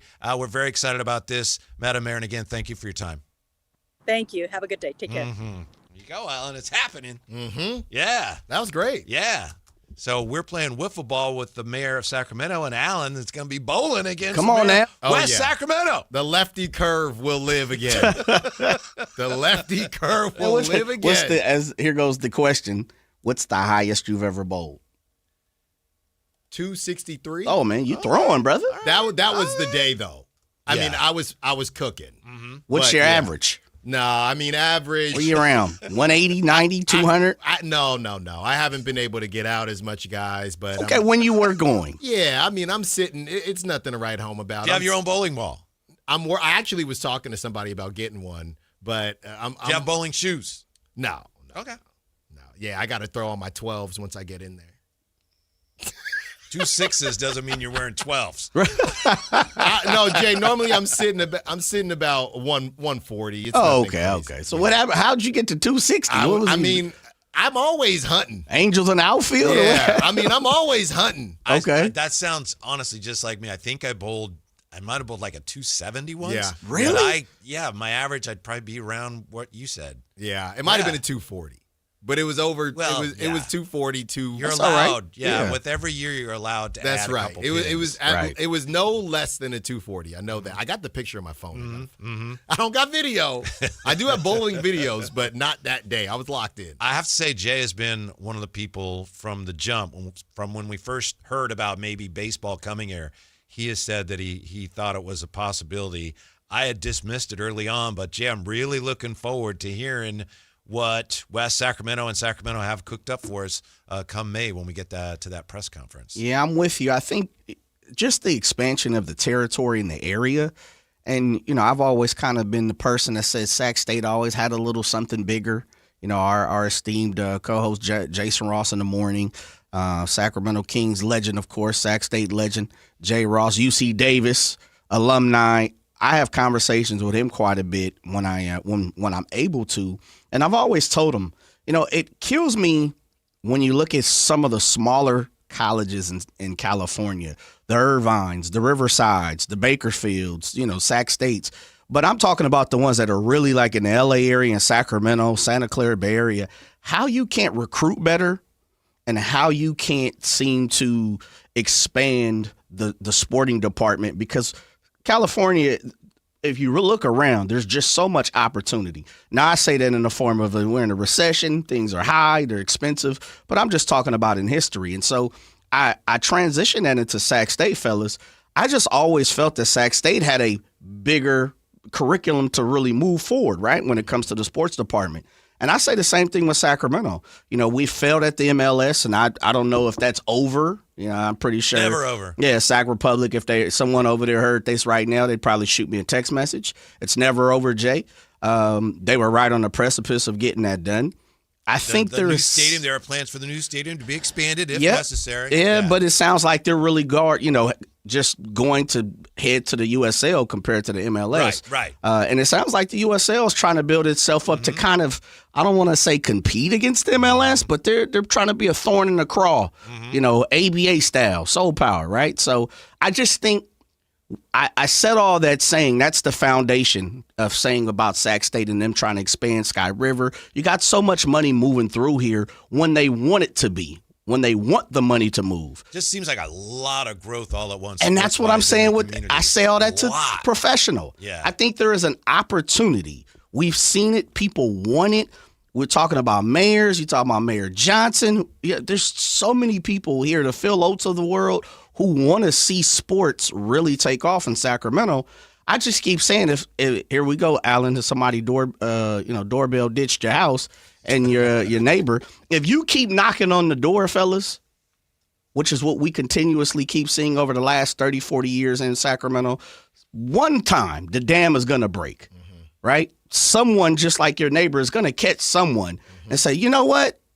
I like it. Now, I don't know what league that's going to be, but something's going to happen in Sacramento where they're going to bring another professional team. I don't know who it's going to be, though. Yeah. Alan, it's a lot at once, and I don't want to say something to offend somebody, and somebody say, well, you can SY, I don't need to cross anybody. But I am wondering, as far as the baseball efforts go, if either baseball doesn't expand or they don't choose Sacramento, I don't know when reasonably baseball would expand again.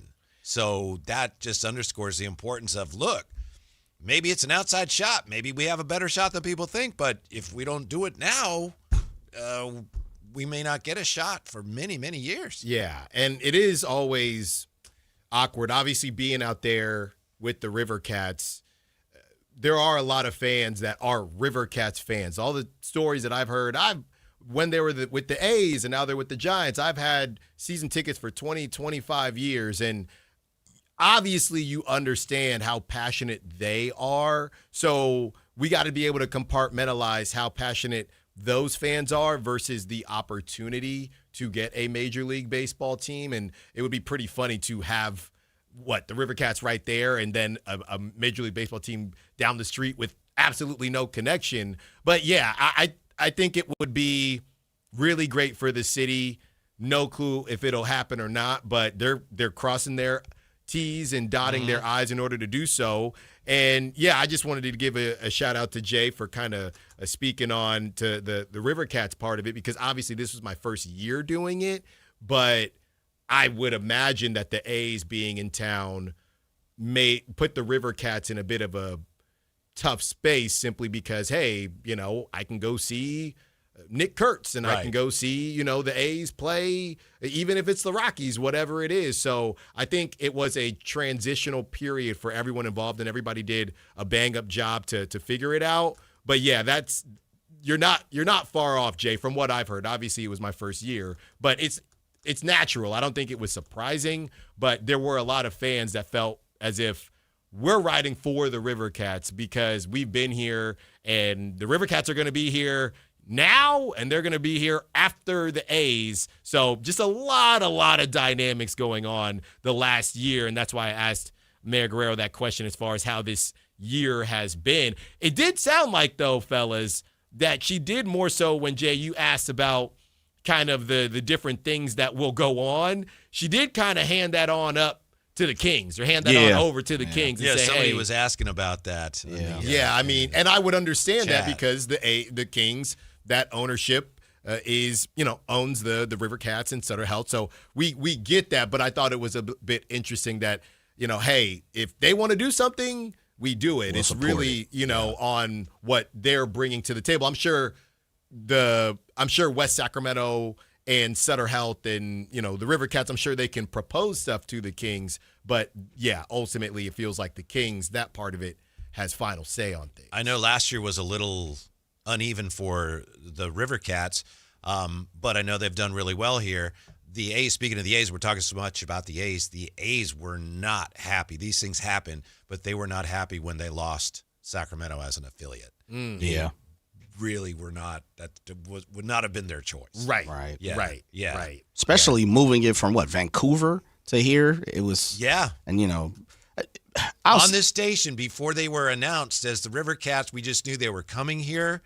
And on this station, we had 2 players from the Vancouver Canadians visit the station. It was November, what would that have been? November of 99. And the 2 players, they were wearing Vancouver Canadians jerseys. And it was Adam Pyatt and Barry Zito. And no one had any idea who they were. It's like, oh, hey, you're going to be playing minor league baseball in Sacramento this year. Yeah, we're really excited. They weren't even the River Cats. Zito was probably like, thank the Lord. He's a California boy through and through, you know. I just thought about this, and I don't know why I have. Maybe it just hasn't been that clear to me. When I'm listening to what Alan is talking about, could there be a holdup or an issue? And I'm just proposing this. I haven't heard anything. Don't know. Need anybody to say, Jay, what are you talking about? What happens if a big whale, here we go, somebody outside of the Sacramento community is prepared and ready, and they make a deal with West Sacramento, and surrounding areas to put a stadium here, but that doesn't include the Kings ownership group? With the Kings having control over what's going on at Sutter Health Park, and I would imagine probably having some conversations with MLB and the mayor and the city of Sacramento, could that put a hesitation in somebody coming here too? Because Alan, I don't know why I hadn't thought about this. The truth of the matter for me is I think if a major league team comes here, the River Cats probably leave. I'm not sure Sacramento can support 2 different organizations for a long, extended period of time. Yeah. And we know how affiliations in Major League Baseball move around anyway. Could that be a thorn in the situation that's going on? Because maybe the King ownership group is saying there's no way we move on anything unless we're a part of, that ownership group who's bringing a new team here. Well, I don't know how much say the A's would have. The Kings, because if this goes forward, it can go forward independent of anything that the Kings, if they're just partnering with the A's, because we're talking about an expansion team. Right. Yeah, so it could go on, and I'm sure everyone's working together, but I think, as I understand it, Sacramento could make an expansion bid separate from anything that A's/Kings are doing together. But you know how the movement works around here is the Kings are a hierarchy in the pecking order, right? And they got a lot of land and a lot of opportunity. You just go back and see how G1C has positioned itself and the things around it. I don't know why I hadn't thought about it, but, does that cause a hiccup? Yeah. My guess, Jay, would be whatever percentage, right? You got to think that this MLB team, money-wise, is going to do very well. We'll put it to you like that. So my guess would be, hey, here's a percentage to Kings ownership to your point, move the River Cats on out of here, but now you get a little slice of the pie. Do they have to do that? To your point, Whitey, no, but that's probably what they do to just keep it clean. Now, could the Kings ownership say, hey, well, we're not good with that? I think that's where it becomes, well, we were just being nice, right? Yeah. You don't want to impede on anyone's territory without having a conversation. Yeah. about I what's think going the on. most encouraging thing I heard in many weeks about Sacramento and Major League Baseball expansion bid is when we had David Sampson on last week, and I asked him about Salt Lake City, because if you read what's being written about Major League Baseball expansion, everybody says, oh, Salt Lake City, they're ready to go. And he said, that's like winning the Iowa caucuses and saying you're president. Yeah. It's just too early. Right. Like, oh, okay. Yeah. He did make it clearer how early in the process we are. Yeah. As not even close to a foregone conclusion on any of this stuff. Unlike You the got NBA. time. Yeah. NBA is done, right? Right. It's over. Right. That's a great example. That's a little different. How could we, truly, what would separate Sacramento from everybody else? And I think that's where we have to get to. I think truly for me, fellas, if someone in leagues, and this much I know for working for a league, if a league is petitioning and throwing out, opportunity to say we're going to expand, you're going to get all kind of different plans from all kind of different ownership groups. All of these people have the means and the finances to make it work. I've always wondered, why do you choose to go with this city or this person beside the who type situation? It's John Fisher. That's my whole thing with this is, what is going to separate Sacramento from Nashville and Portland?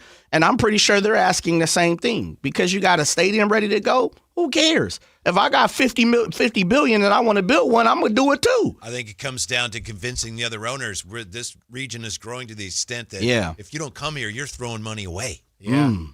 And I want to say this. Look, it's been tough couple weeks on Sacramento media, but what did Mayor Guerrero say? She said, well, one thing that separates us is our media. That's right. That's my favorite mayor right there, Mayor Guerrero. There you go. Back to the Kings conversation when we come back. Also, 9 days left until opening day. Who was the best to wear number 9? Turns out that is a really good question. We'll answer it when we come back. Sactown Sports.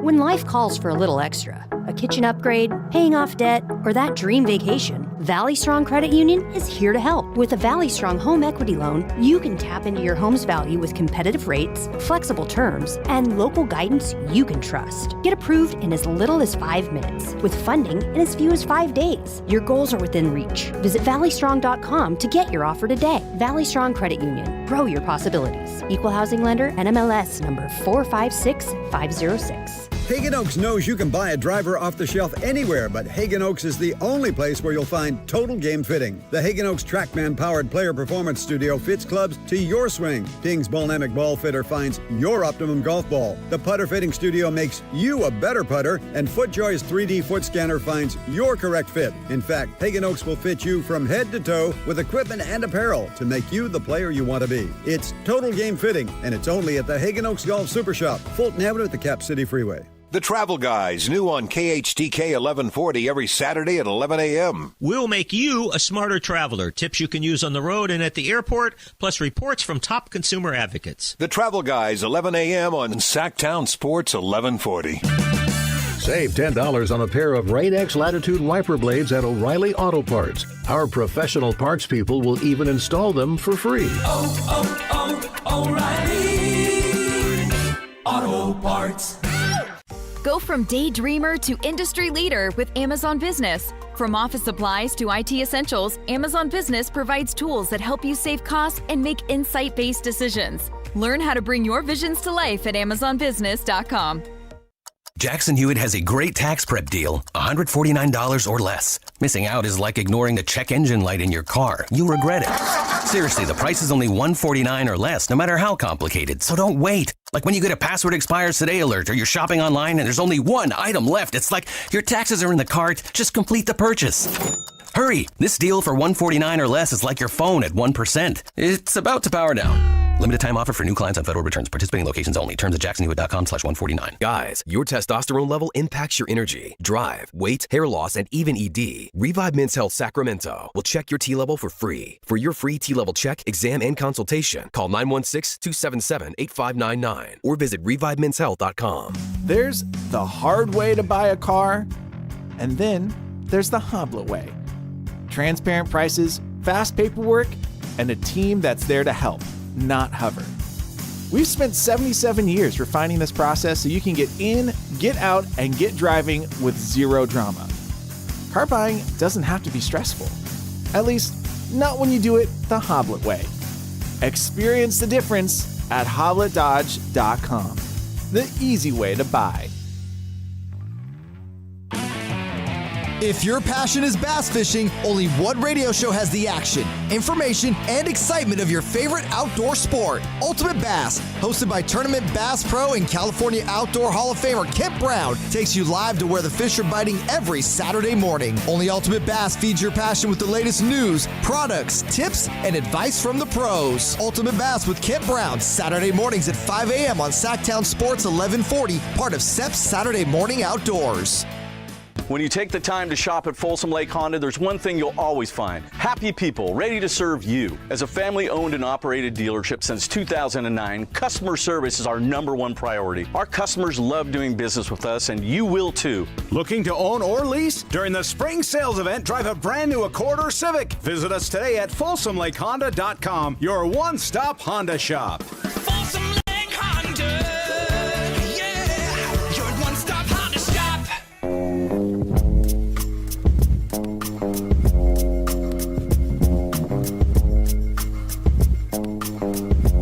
Drive Guys with Kevin Gleason and Alan Stiles on Sactown Sports 1140. We're just talking about Major League Baseball expansion, and yes, looks like in May we will have a press conference at which powers that be in the region, Mayor McCarty, Mayor Guerrero, who was nice enough to join us, will have some concrete plans.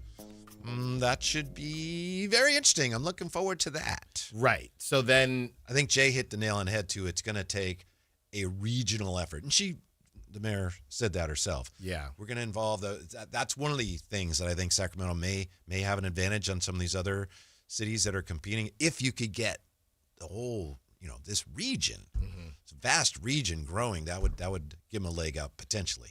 Right. I mean, easier said than done. The argument back the other way would be, if you're Salt Lake, right? Hey, well, this is our only thing. There's nothing competing. I know they obviously got the hockey team, and they've had basketball, but this is the only thing.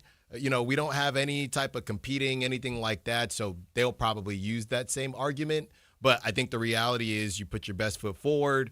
These are our plans. This is and I know when we talked to David Sampson, the media thing for him or the media market was not as big of a deal as maybe we've heard it is in Sacramento. Yeah. But that's his opinion, and obviously he's very well versed on the situation. So yeah, I just think it's Whitey Growing your business. It just kind of reminds me, honestly. Are you? Yeah. You're growing your business? I am. Okay. All right. The business is booming right now, but it kind of reminds me of a beauty pageant in a way.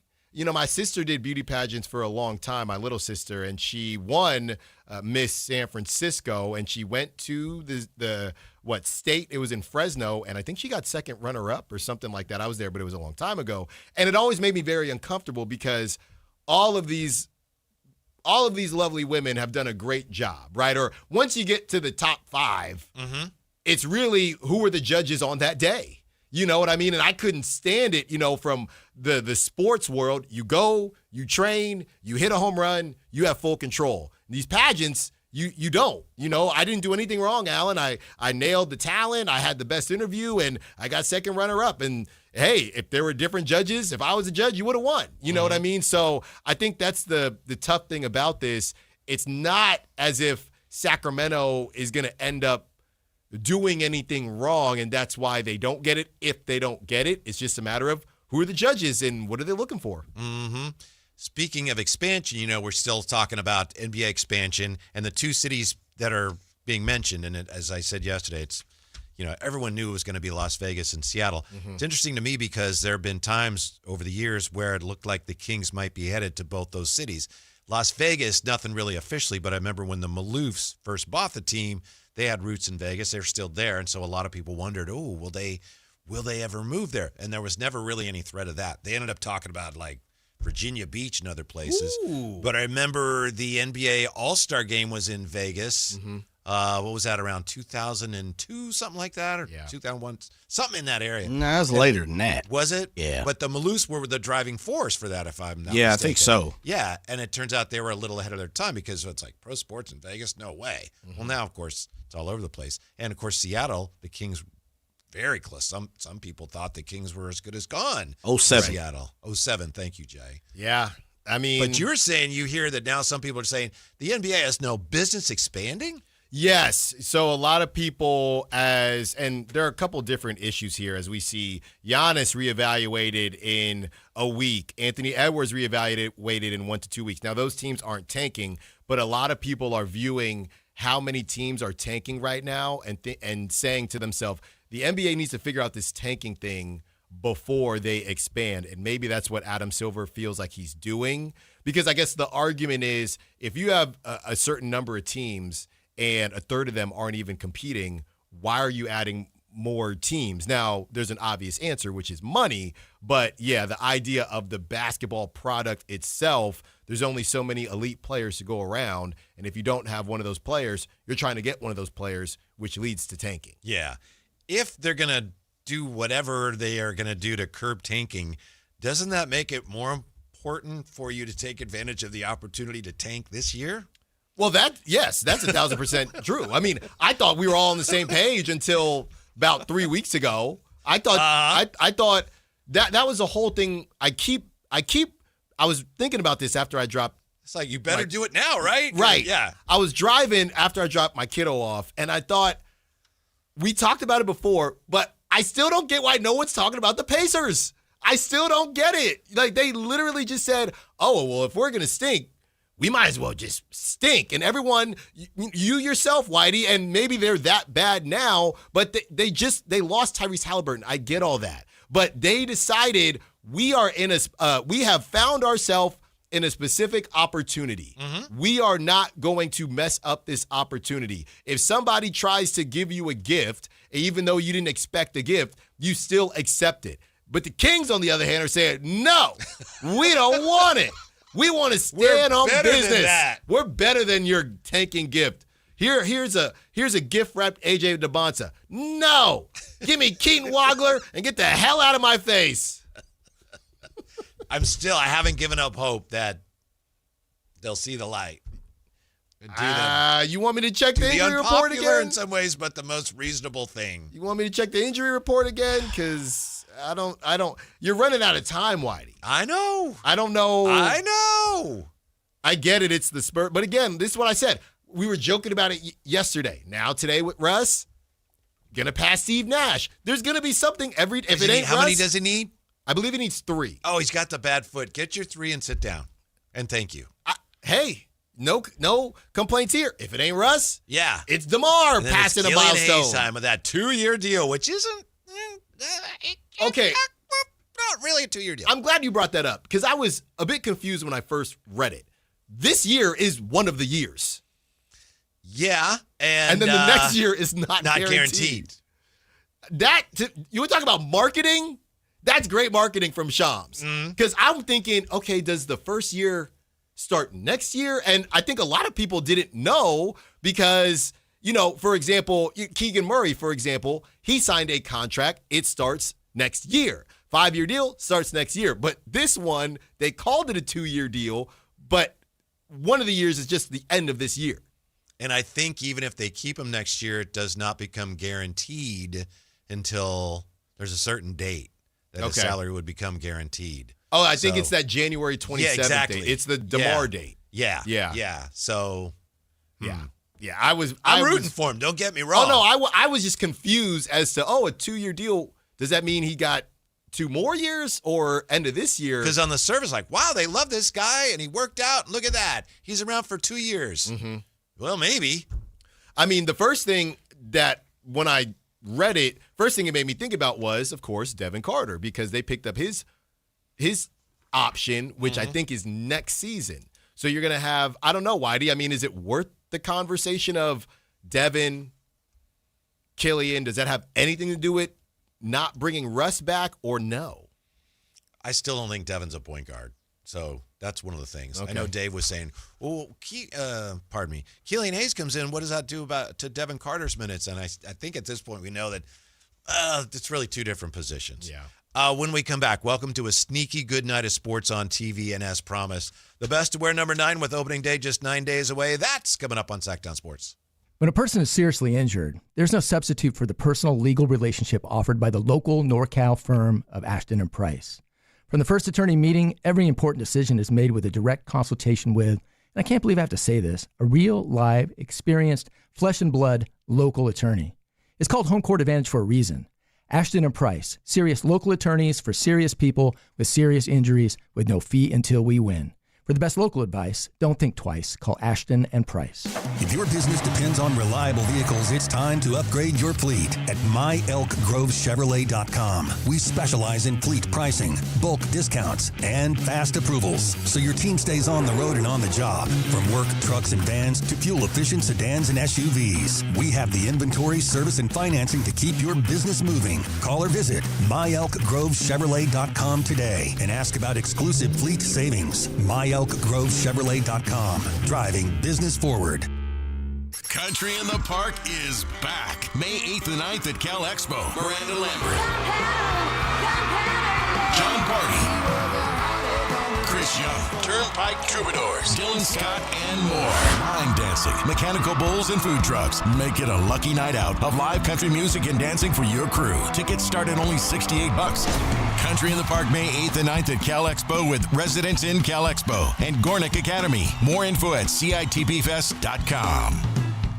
Growing your business? It's all about having the right team on the court. At Bank of Marin, we partner with businesses in the greater Sacramento area, delivering personalized service and local expertise to help you make a slam dunk. Whether it's customized lending or solutions to keep your business growing, you'll benefit from local decision making, expanding, acquiring additional assets, or building a lasting banking relationship. We're ready for tip-off. Bank of Marin, your local business bank. Visit us at bankofmarin.com. Member FDIC.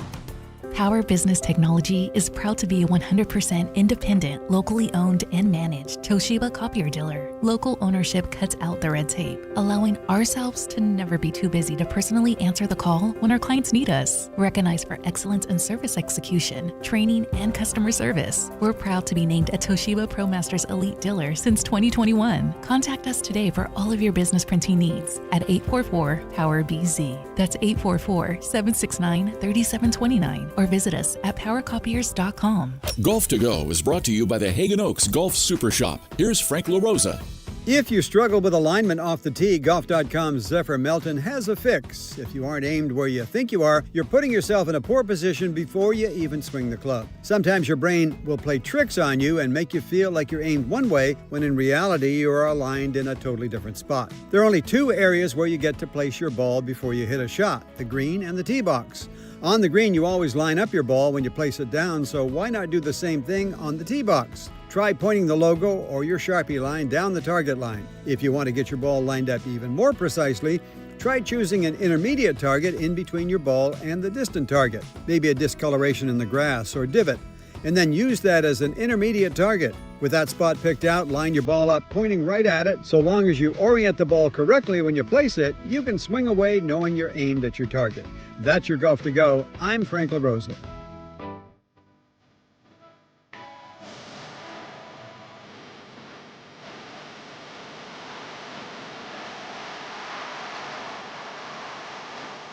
Your home for Kings basketball for over 25 seasons. Sactown Sports.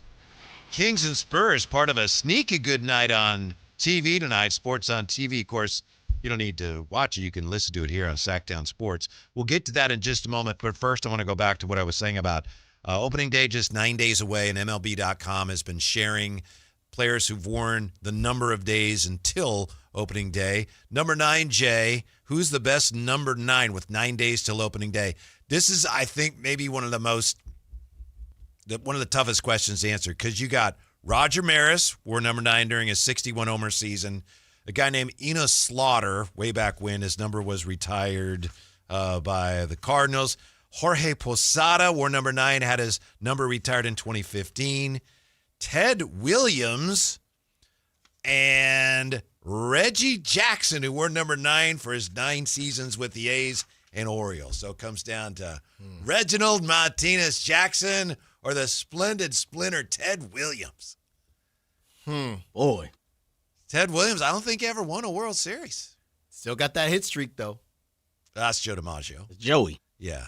56. Ted Williams is the one who hit 406. Last guy to hit 400. Yeah, a lot of hits. Yeah. But, okay. Ted Williams won a Triple Crown and did not win the MVP award because the writers didn't like him. Who was the first person you said? Roger Maris. Roger Maris. Yeah, but I think, it comes down to Teddy Ballgame and Reggie. Man. Reggie. I think I'd have to go Reggie. Who's a better defender? Reggie was a good outfielder until he wasn't. Was he? Yeah, he had a hose, and then he just got big and just Got OG. You know, but then he also wore number 44 a lot when he went to the Yankees. But with the A's, he was number 9. Yeah, probably had to be Ted. Going red just because of the green and gold. Reggie. And plus, I never got to see Ted Williams play. I've seen highlights. Same thing with Reggie. Never got to see him play with the highlights. You've seen highlights of his hitting streak? I meant the 404. 406. 406. I'm going to start sweating again. Leave me alone. But can you believe it? 9 days till opening day.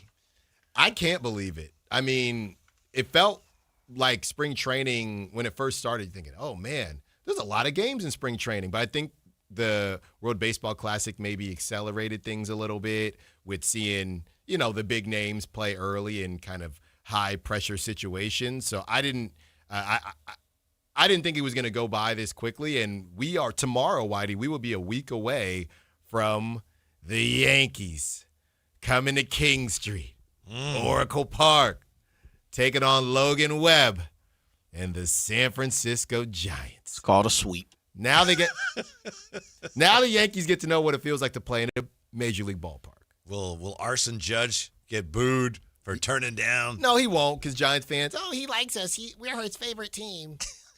Whatever. Give me a break. What did you guys think of the alternate Giants hats? I sent you a picture yesterday. You didn't terrible. respond. I tweeted about it.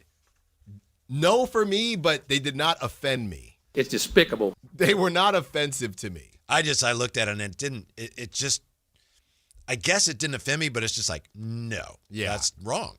If somebody gave it to me, I'd probably rock it. For golf, it might get sweaty a little bit. That's terrible. It's not a going out hat.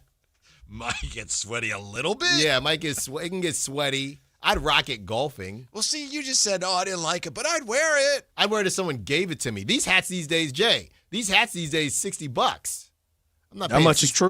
I'm not paying $60 for that new era. I know, but if someone gave it to me, I'd give it right back. Nah, if somebody gave it to me, I'll rock it. I'll rock it. And if it was a snapback, I'd definitely rock it.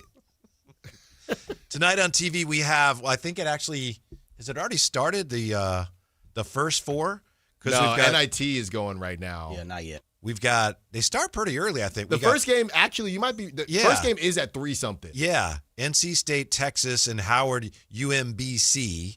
So then we've also got the World Baseball Classic final, Venezuela against the United States of America. Howard just started. I apologize. They were up. Yeah. I knew they were supposed to start at 3-something. Kings, Spurs, of course, and the Nuggets, Denver on the NBC Peacock thing. So for, this is like, whatever. It's March. It's St. Patrick's Day. There's some good things on TV tonight if you're a sports fan. Oh, yeah. And if you are enjoying St. Patrick's Day, I just want to say shout out to you. Whitey, we went to the St. Patrick's Day parade. I didn't even tell you. We went to the St. Patty's Day parade in Old Sac on Saturday. So we had to get out there with the kids. It was not as brutal as you would think. Like, the traffic was bad, but it wasn't terrible. It wasn't terrible. We were there for a little bit. Here's the problem, though, guys. Why did you go to that? Just go get the kids out for a little bit. You weren't emceeing it or anything? No, I wasn't. Not yet. Santa. You're Mr. Santa. That's right. That's right. Yeah. So here was the problem, guys. A lot of muscle cars. So the 2-year-old was just loud. Enough. Yeah. What are we doing here? A lot of muscle. Then there was one kind of crew of muscle cars, about 6 of them. Then another one. Now, people loved it, of course, because people love the cars, but they're revving and they're burning rubber in place. Yeah. So we didn't know that, but a lot of cheer teams and dancing teams and a couple floats. So we made it about 80% of the way, and then we thought, all right, let's get up out of here. I have to be honest. Today I had to look it up. I'm part Irish, not a lot, but I'm part Irish. And I realized I don't even know what St. Patrick's Day is. And so I had to look it up. I thought St. Patrick's birthday. No, it's the day he died, actually. And it commemorates when Christianity first came to Ireland, apparently. But I was realizing it today. I don't know what it is that we're celebrating or observing. And I'm with you. That flipped its way to America? With I believe, the immigrants. Right. Yeah. Well, it's not an American, it's not a holiday. No. You know what I mean? It's just interesting. It's a lesser holiday. It's like a G League holiday. It's a G holiday. League of holidays. Somebody maybe we don't get it off, but a holiday somebody got to get off. Well, isn't Valentine's Day a holiday? No. It's like a G League holiday. No. This is interesting because you go to school and hey, if everything is themed a certain way, I guess. I mean, it is a holiday. It's the theme of the day. Valentine's Day is the theme of the day. When I hear holiday, I think somebody got this day off. Huh. Maybe not me. Halloween a holiday? When's the last time you got Halloween off? It is a holiday. Yeah, see, I think it's the theme of the day. No, I think you're losing me, Jay. Halloween was a good shout. Yeah. Like I said, it's a G League holiday, but it's a holiday. Yeah, I think it's a business created holiday to get all our money. Yeah, they're not getting my money. But then why are you fighting? Some holidays are on weekends. Most people have it off already. St. Patty's Day. Initially I didn't think holiday, but I think I'm in now. I think I have to be in if Halloween is a holiday. Yeah. And Valentine's Day. Right. So Valentine's Day is as much as a holiday as golf is as much as a sport. Jay, and we got the golf league, your favorite indoor golf league. I forgot about golf leagues on TV too. Who is cleaning this money? Is this Ozark? Is this all Tiger Woods' money? How are they making money off this golf league thing? I'm sure the people there are not there for free. That ticket got to be $4. Is this on ESPN or what is it on? My Napa crew. Golf Network. My Napa crew, my Guerneville crew, we're all mid-30s. They can't stand this. And I'm not saying they're the end-all be-all, but I don't know who the sell is. Yeah. They're all hardcore golfers. They can't stand it. Mm-hmm. Everybody needs programming. I would think if you're playing in that thing, there's only so many ways you can turn that same green. And, after a few rounds, you'd go, this same putt, I've made this putt 1,000,000 times. Just give that money. What is stupid? At least we're getting close to major season. Now, Jay, we're going to get you to watch some golf this year. Brother. And it starts with the never mind, I'm not even going to go down that road.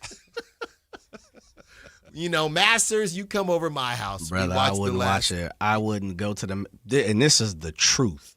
Oh, no. I wouldn't go to the Masters. If I won the lottery for a ticket, if I won the lottery for a media, I wouldn't go to the Masters. Mm-hmm. I'd go somewhere else. You got to get them to play first. Yeah. I know you got a good swing, Jay. Never tried it. Were you lefty? No. Okay, righty. Yeah. Sometimes no switch hitting style. Baseball players struggle with golf. Yeah. I got because it's a kind of a different thing. Yeah, my slice is aggressive. Aggressive. Away from you or you? Bye. Oh, okay. I go bye, baby. Yeah, but not this weekend though. The golf there's nothing for me, man. Well, I know you bowl. Yeah, for fun. I mean, nothing we seriously. get out there with Mayor Guerrero. Oh yeah, for sure. I'll do that. And we got to get the wiffle ball game going with. We got a lot going on, fellas. And we got the draft party. So there's a lot. We working on some things, Jay, with the draft party. I know. Boy. No, I know we both are. Hope it's going better than your March Madness party. That one I didn't. That one's having trouble getting off the ground. Well, you know what? I'm glad now that the draft lottery is on Mother's Day because now that the Kings are, standing on this business, who knows what's going to happen to these odds. So I'm actually glad that, if the Kings completely not tank their odds but make them worse, we weren't all sitting there at a draft lottery party. I respect all the people that say, no, the Kings should win. You play to win. You play to win the game. But for those of us who would be more comfortable with some losses, Alan, we don't have to worry tonight, right? I'm just double checking because it's a back-to-back, but Wemby is, as far as I know, Wemby's playing. The only couple guys that are in their rotation that aren't playing as of right now, Luke Cornett questionable, Dylan Harper questionable, Devin Vassell is out. And he played really well last night. He plays well against the Kings, too. Yeah, so those are the ones you got to keep your eye on. Real quick, before we get to the top of the hour here, Ramsey just texted me. Easter's always on Sunday. So is that a holiday? Because you can't get it off because it's always on Sunday. Well, that's what I was saying. There are some holidays on weekends, but definitely Easter is a holiday. Easter's a holiday. It's about as holiday as holidays get. Jay. For those who observe. But not Valentine's? Valentine's Day, man, is made up, created, theme of the Many day. holidays are. But not Halloween? Well, yeah, you're agreed. Halloween? Nah, not for me, man. Dia de los Muertos? Shouts out to him. I'll stand on the Valentine's. I'll give you Halloween. Go ahead and take it. Okay, all right. Valentine's Day, though? Nah, man. Okay. That's one of the most overrated days on our calendar. Yeah. It truly but is. That we're just determining whether it's a holiday or it's not. It absolutely I'm saying, is. well, let's put it to a test. Here we go. I mean, but here's the thing, fellas. Once you're married. Groundhog Day, holiday. I don't wear white. Once you're married, Valentine's Day, you can get away with more. Oh, no doubt. Very true. So I got anniversary. I got your birthday. We just got through Christmas. Mm-hmm. Yeah. Valentine's Day, you can take this dinner, and I might make it myself. Take this dinner, and we gonna keep it pushing. Throw a little rose stems on the top, and you good. Here you go, baby. Let me just say this: if anyone is out there listening to the Love Dr. Styles right now, don't follow his plan, fam. That was not good. Yeah. It's all about priorities, and it is time for the Kings to prioritize the development of young players above all else. And we're back with that on a closer look at Valentine's Day. Holiday or not, next on Sactown Sports. Of course. Download the Sactown Sports app. Sacramento sports in your pocket. This is Sactown Sports 1140. This is the story of the one. As a safety manager at a manufacturing plant, he does everything he can to keep his coworkers safe. From finding ways to reduce risks to keeping safety supplies in stock. And for that, he relies on Grainger. Grainger offers a broad range of quality products and next-day delivery, so he can always play it safe. Call 1-800-GRAINGER, click Grainger.com, or just stop by. Grainger, for the ones who get it done. Meet Morgan Jones. Morgan is about to step into a world unknown to most, thanks to Progressive's Renters Insurance. A place of fresh linens and turn-down service. You see, Morgan temporarily vacated her apartment and has gone to a hotel because a pipe burst in her apartment. A pipe that made her sense of reality and apartment ceiling all come crashing down. Luckily, Morgan checked into Progressive's Protection Zone. Get a quote at Progressive.com. Progressive Casualty Insurance Company affiliates and third-party insurers. Jackson Hewitt has a great tax prep deal, $149 or less. Missing out is like ignoring the check engine light in your car. You'll regret it. Seriously, the price is only $149 or less, no matter how complicated. So don't wait. Like when you get a password expires today alert, or you're shopping online and there's only one item left. It's like your taxes are in the cart. Just complete the purchase. Hurry! This deal for $149 or less is like your phone at 1%. It's about to power down. Limited time offer for new clients on federal returns. Participating locations only. Terms at jacksonhewitt.com/149. Spring is here, and there's really nothing better than hitting the open road in a new Honda. Whether you're shopping new or pre-owned, Stockton Honda has the selection and savings, plus get top dollar for your trade. And while life's roads are often filled with bumps, buying from Stockton Honda couldn't be smoother. Wherever the road you travel might lead, Stockton Honda is happy to get you there. Come in today or go to StocktonHonda.com. Anytime, anywhere, it's all here. StocktonHonda.com. Think about this. In 2006, $20,000 equaled roughly 33 ounces of gold at the spot price. At today's prices, those 33 ounces would be worth over $150,000. Smart Americans diversify a portion of their savings into precious metals. That's why I buy gold from Birch Gold Group. It's a crucial part of my balanced strategy. Gives me peace of mind given all the events that could impact the U.S. economy. See if holding gold in a tax-sheltered retirement account is right for you too. Birch Gold can help you convert an existing IRA or 401k into an IRA in gold. Just text my name, Dan, to the number 989898 to receive your free info kit on gold. There's no obligation, just useful information. With an A-plus rating with the Better Business Bureau and tens of thousands of happy customers, let Birch Gold help you diversify with gold. Now that's peace of mind. Text Dan to 989898. Again, text my name, Dan, to the number 989898 today. Message and data rates apply. Jackson Hewitt will do your taxes for $149 or less, no matter how complicated. So if you're a delivery driver / handyman / wedding DJ, you pay only $149 or less. We're talking to you, waitress. Check, please. / pet sitter / influencer. Just $149 or less. Want your refund to work as hard as you? Hurry. Don't wait. File with Jackson Hewitt today. Limited time offer for new clients on federal returns. Participating locations only. Terms at jacksonhewitt.com/149. On top of home and auto, Progressive protects your boat, RV, and motorcycle so you can explore the unknown. Actually, we just take the RV to the same campground every year. Well, maybe you can catch your own dinner on your boat. Oh, we can actually get pizza delivered there from this brick oven place we love. Will you at least try a new topping? Honestly, probably not. We kind of have a go-to order. Fine. Just bundle home or auto insurance with your outdoor vehicles with Progressive and stay protected when you go, I guess, where you've gone before. Progressive Casualty Insurance Company and affiliates. Not available in all states or situations. KHD1 Sacramento, KYMX HD3 Sacramento. From the Power Business Technology Toshiba Studios. This is Sactown Sports 1140.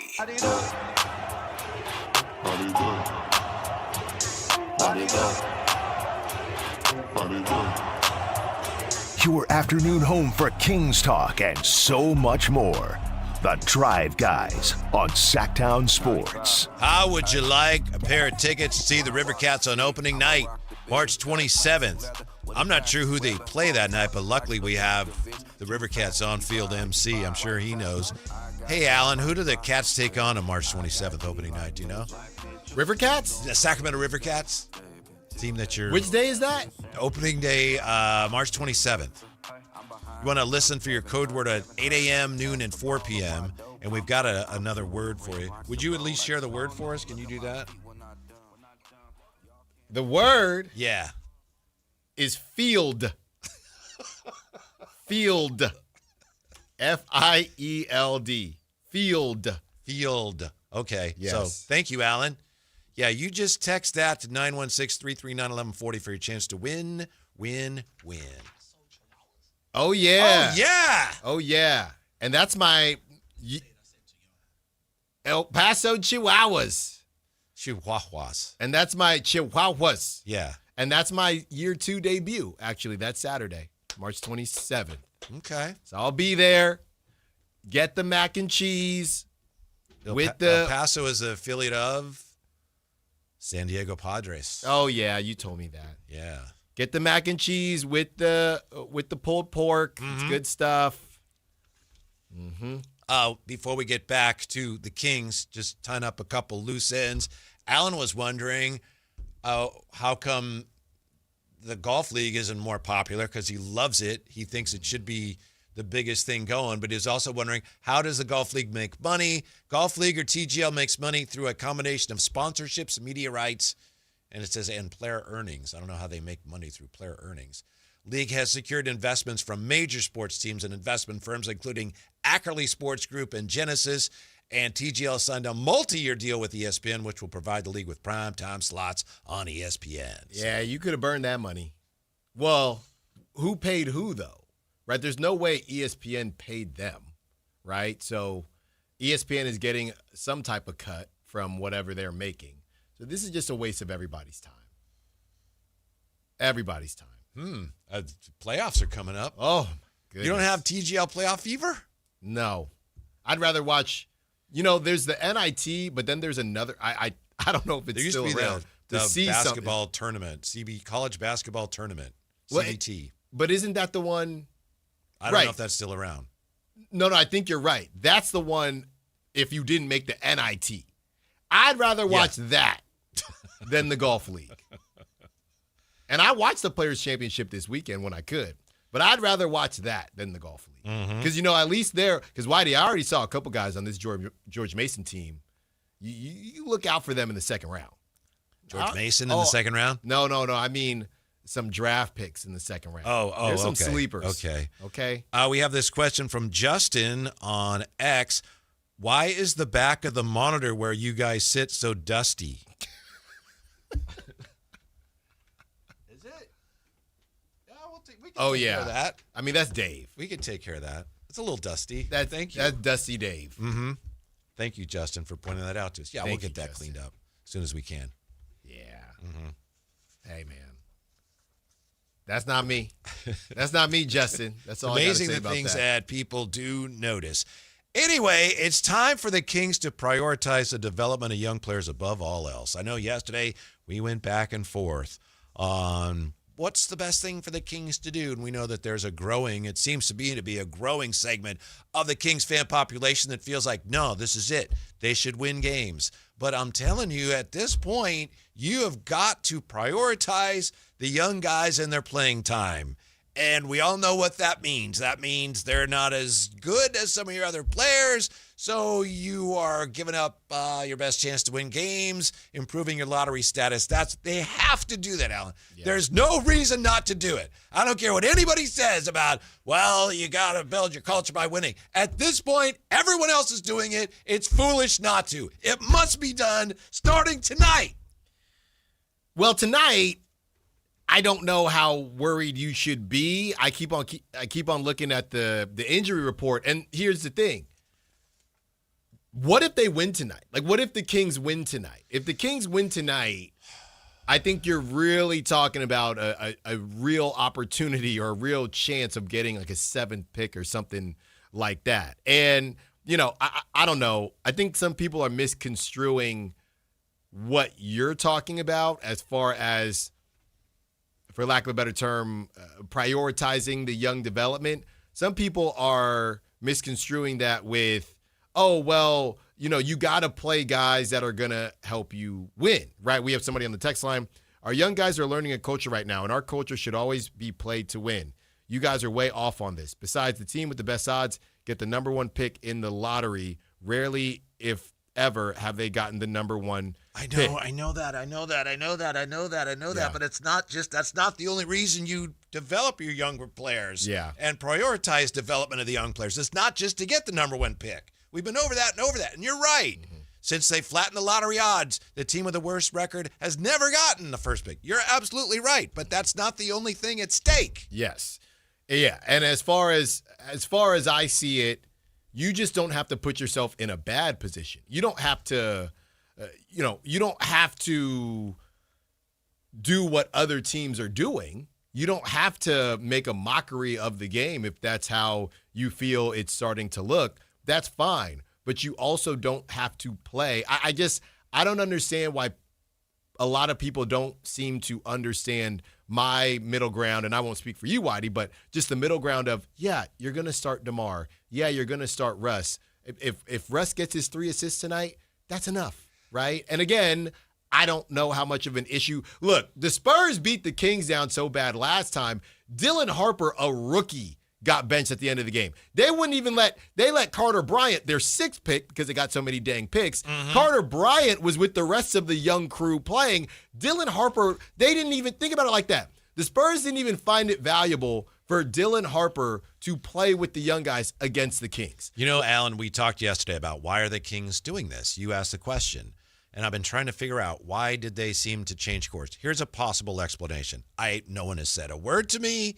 I could be totally wrong, but you know that night where everything seemed to change when Russell Westbrook had his whatever you want to call it against media, and then the team started playing better, and it's easy to look at that and go, okay, he ignited a fire or something, and maybe he did. But also that night, if I may, the attendance that night was really low. You remember? Mm-hmm. And I don't know what the number was. The actual crowd count, I think, was even low for that, but we don't know. But it was really low. Yeah. You could watch on TV. I didn't post anything, but I remember I sent you guys a video because watching the pregame with Deuce and Mo, I was, wow. Yeah. And so it was really low. So maybe the team is responding to what the fans want. Maybe fans are getting a little more enthusiastic about going out there to watch Russ and DeMar, and maybe the numbers have been a little better. I don't know. I'm trying to figure out why. Yeah, I mean, I think you might be onto something, and I'll be in the building tonight to kind of read the energy, but you could be onto something because the tickets are still pretty cheap. So, hey, let me go check out these guys. They're doing the right thing out there. Mm-hmm. So let's go see, let's go support them before the season ends. I think you could be onto something. Yeah, whether it's the FC era, the false context era, or to your point, just something within that organization that night. I don't know if it was a full moon, but that night with the attendance, and there were a couple, media members will do this. If no one's ever going to have to worry about me doing attendance gate.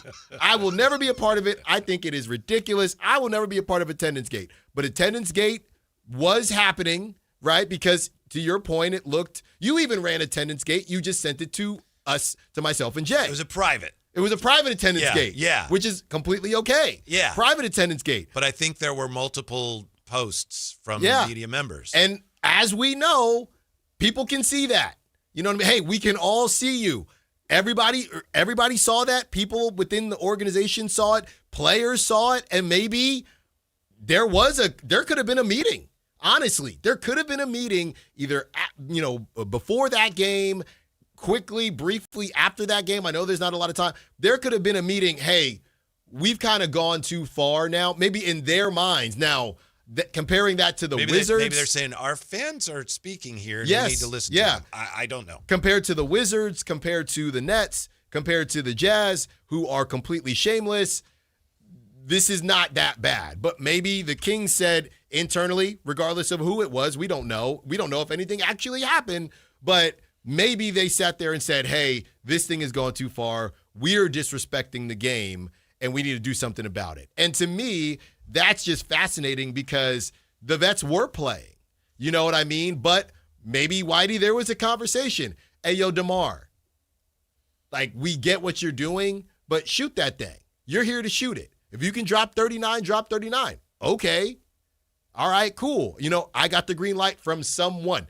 It's very possible all those things happen. I do think it's a lot harder to tank when you're home and they've had this extended homestand. Yes, that too, which is why, if I'm not mistaken, when they needed to end that losing streak and everybody was all for it, I believe that was on the road. Yeah. And there were some people like you thinking, do you really, is now the time? You're going to have feel-good moments. Mm-hmm. I don't know that anybody, I know we go back and forth on the vets, but I don't know that anybody is fighting the feel-good moments. Nobody's fighting the feel-good, but because of things that you've done earlier in the season, now wanting to still add on to the feel-good, that's where this thing comes down to. Okay, I just don't think they're tripping off of whatever draft pick they get. Mm-hmm. And that's their prerogative. Yeah. Again, you look at the Tankathon standings. We're not going to do the thing where let's see how we do. I don't know. You like doing that. If you want to do that, you can do that. Mm-hmm. Do you want to simulate the lottery? Oh, yeah. Well, you normally I'm not allowed, but if you're going to allow me to, I will definitely. Here we go. Tell us how many times it takes you to get to the Kings as the first pick. I'm going to do it in one. I'm like a 28th Irish. So this is my day 2.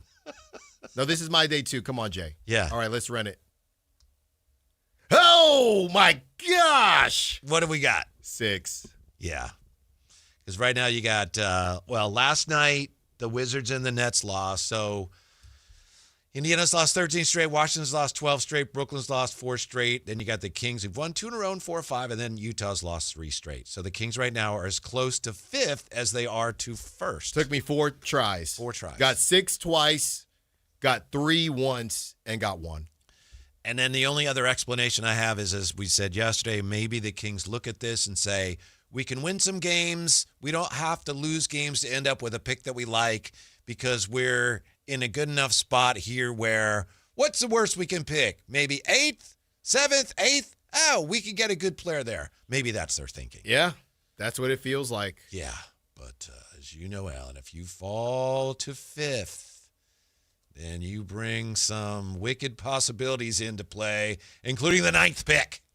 That's just barely, though. in all fairness. Hey, all you need is a 0.6% chance of the 9th pick. That's if you're 5th. So maybe that's the thinking. It's like, all you need is a chance. Sure, it'd be great. We're not giving up a chance if we're 5th. We're not giving up a shot at the first pick. Probably wouldn't get that anyway. Yeah. So what the heck? Let's win some games.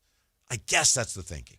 Well, here's something that I never really thought about as far as where this whole thing sits. And the idea that you got, 5 guys? We don't know if Malik is playing tonight, but you got 5 guys injured right now that are coming back. So your rotation is going to look completely different. I think that is what my holdup has been. Possibly sacrificing all this for, I'm just going to say it, 3 bench players. That's what you're doing that for. At 4, if you're counting Devin, right? Sacrificing your odds so that 3 young bench players feel better about things. Well, the plan is they won't be bench players, not all. Well, I'm just saying going into next season, unless you move Domantas Sabonis, Maxime Reynaud will come off the bench. He could start at 4, but I understand and appreciate your larger point. And I think the plan is for him to be more than a bench player at some point. I hear you. Yeah. I'm just saying. You'd love for Neek to be more than that, too. I'm just saying the idea that I just think you're very dismissive with your evaluations of I'm not dismissive. It's just, again, hey, like if Cade, you brought up Cade Cunningham yesterday. If Cade was on a Frankenstein team like this and he was playing with random vets and it was a very early, a very easy schedule, whatever it was, I could see the Pistons saying, hey, well, we want Cade to experience this stuff. The situation the Kings are in, when they have all these guys that are injured that are coming back next season, so we don't even know what the rotation is going to look like, that's what is kind of sticking with me a little bit. Yeah, I do think, I understand fans that say, no, you want to win. I don't agree with that, but I understand it. But I think for the league to come out the way they have, and they find a couple teams, for the league to come out and rail against how bad tanking is, that is absolutely ludicrous because the league created this system that has given rise to all the tanking. And I think Tony Jones wrote about this expertly. When your team like the Kings, or take any of the smaller market teams or teams that have been downtrodden for a long time, the way the system is set up, especially if you're a city that doesn't have a great chance of attracting free agents, that's the smartest thing for you to do if you want to be a good team. Yeah. So it just doesn't make sense to create that system. They go, shame on you for doing that. Well, we're trying to win at some point, and you don't give us many options. Well, that's where the Kings are, and that's why, to me, if the Kings were to decide to go all in on tanking, it would not be shameful or disrespectful to the game. It would be the smartest way to play a rigged game that the league has set up. Yeah, and that's the reality. The free agent conversation, the Kings just aren't going to be in that. Going back to what Raider Ted said yesterday about, I guess, the idea of Kings fans not coming off as high basketball IQ fans because they want the team to win. I don't know if that's exactly what he said. Is that what he said? said? That's not, basically, but go ahead. I don't want Kings fans to look bad cheering on a team to win, and then national media kind of bags on them because the Kings are messing up their draft stock. And then I said, well, I think it's more about the Kings. Nobody's really going to be talking about the fans. But I do wonder, the teams that we are now viewing on the other side of it, like the Rockets, like the Thunder, like the Spurs, those fans that they had, I'm sure they had fans that felt the same way a lot of Kings fans felt. No, they should be winning games. But I'm not sure how many. I think that your history comes into consideration. And I think that when you have had a level of success, this is not, a slight at all, but when you have had a level of success, you don't view, we had a Slack channel back in my tech days. It was called #TinyVictories. So it would be exactly as it sounds. If somebody said, oh, I love your, hey guys, I was at the grocery store and they said, I love your app, you would put that in Tiny Victories because that's what it was, a tiny victory. This is going to probably sound bad, but it feels like, and I know OKC hadn't won anything yet, but they did go to the finals with Kevin Durant. It's almost as if, I don't know how these fan bases reacted, but it's almost as if, hey, we're OKC, we went to a finals and we want to get back. we don't give a bleep about winning some games at the end of the season. Hey, we're the Spurs. We've been a dynasty.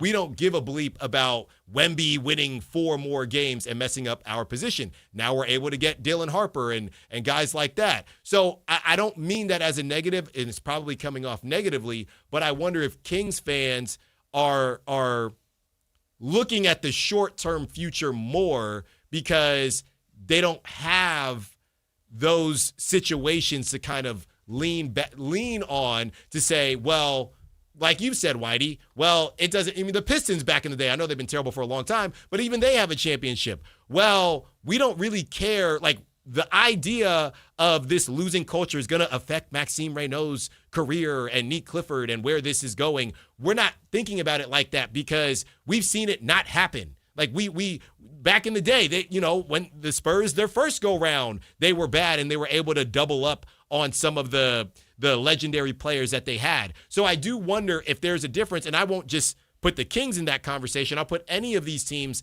in that conversation that haven't necessarily seen the promised land that much. And maybe OKC fans complain a little bit more, but I do wonder if that's part of it because, well, we know what our goal is. It's a championship, whereas the goal in Sacramento, Scott Perry never said championship. So maybe the goal is just, well, we want to be competitive. It's just more, like I said, just a shorter term goal. Well, next season, maybe we can be good. And you're not looking at it as big picture as other teams are. And I hope that didn't come off as smug at all, but I do wonder if that's the feeling. Yeah, you had the luxury of taking a different view if you've been a team that's won a championship.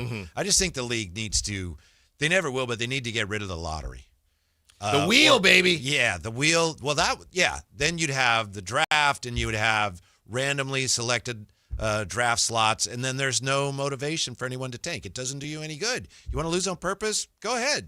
You don't gain anything by it. So the league has created a system, and then they tweak it, and it doesn't ever accomplish anything. They flatten the odds in 2019. Why? We want to discourage teams from tanking. What do you have? You have more teams tanking. So it's obviously, it's been proven to be unfixable. It's stupid. What is the upside? What is the upside? They have the televised draft lottery. Maybe a few more people watch.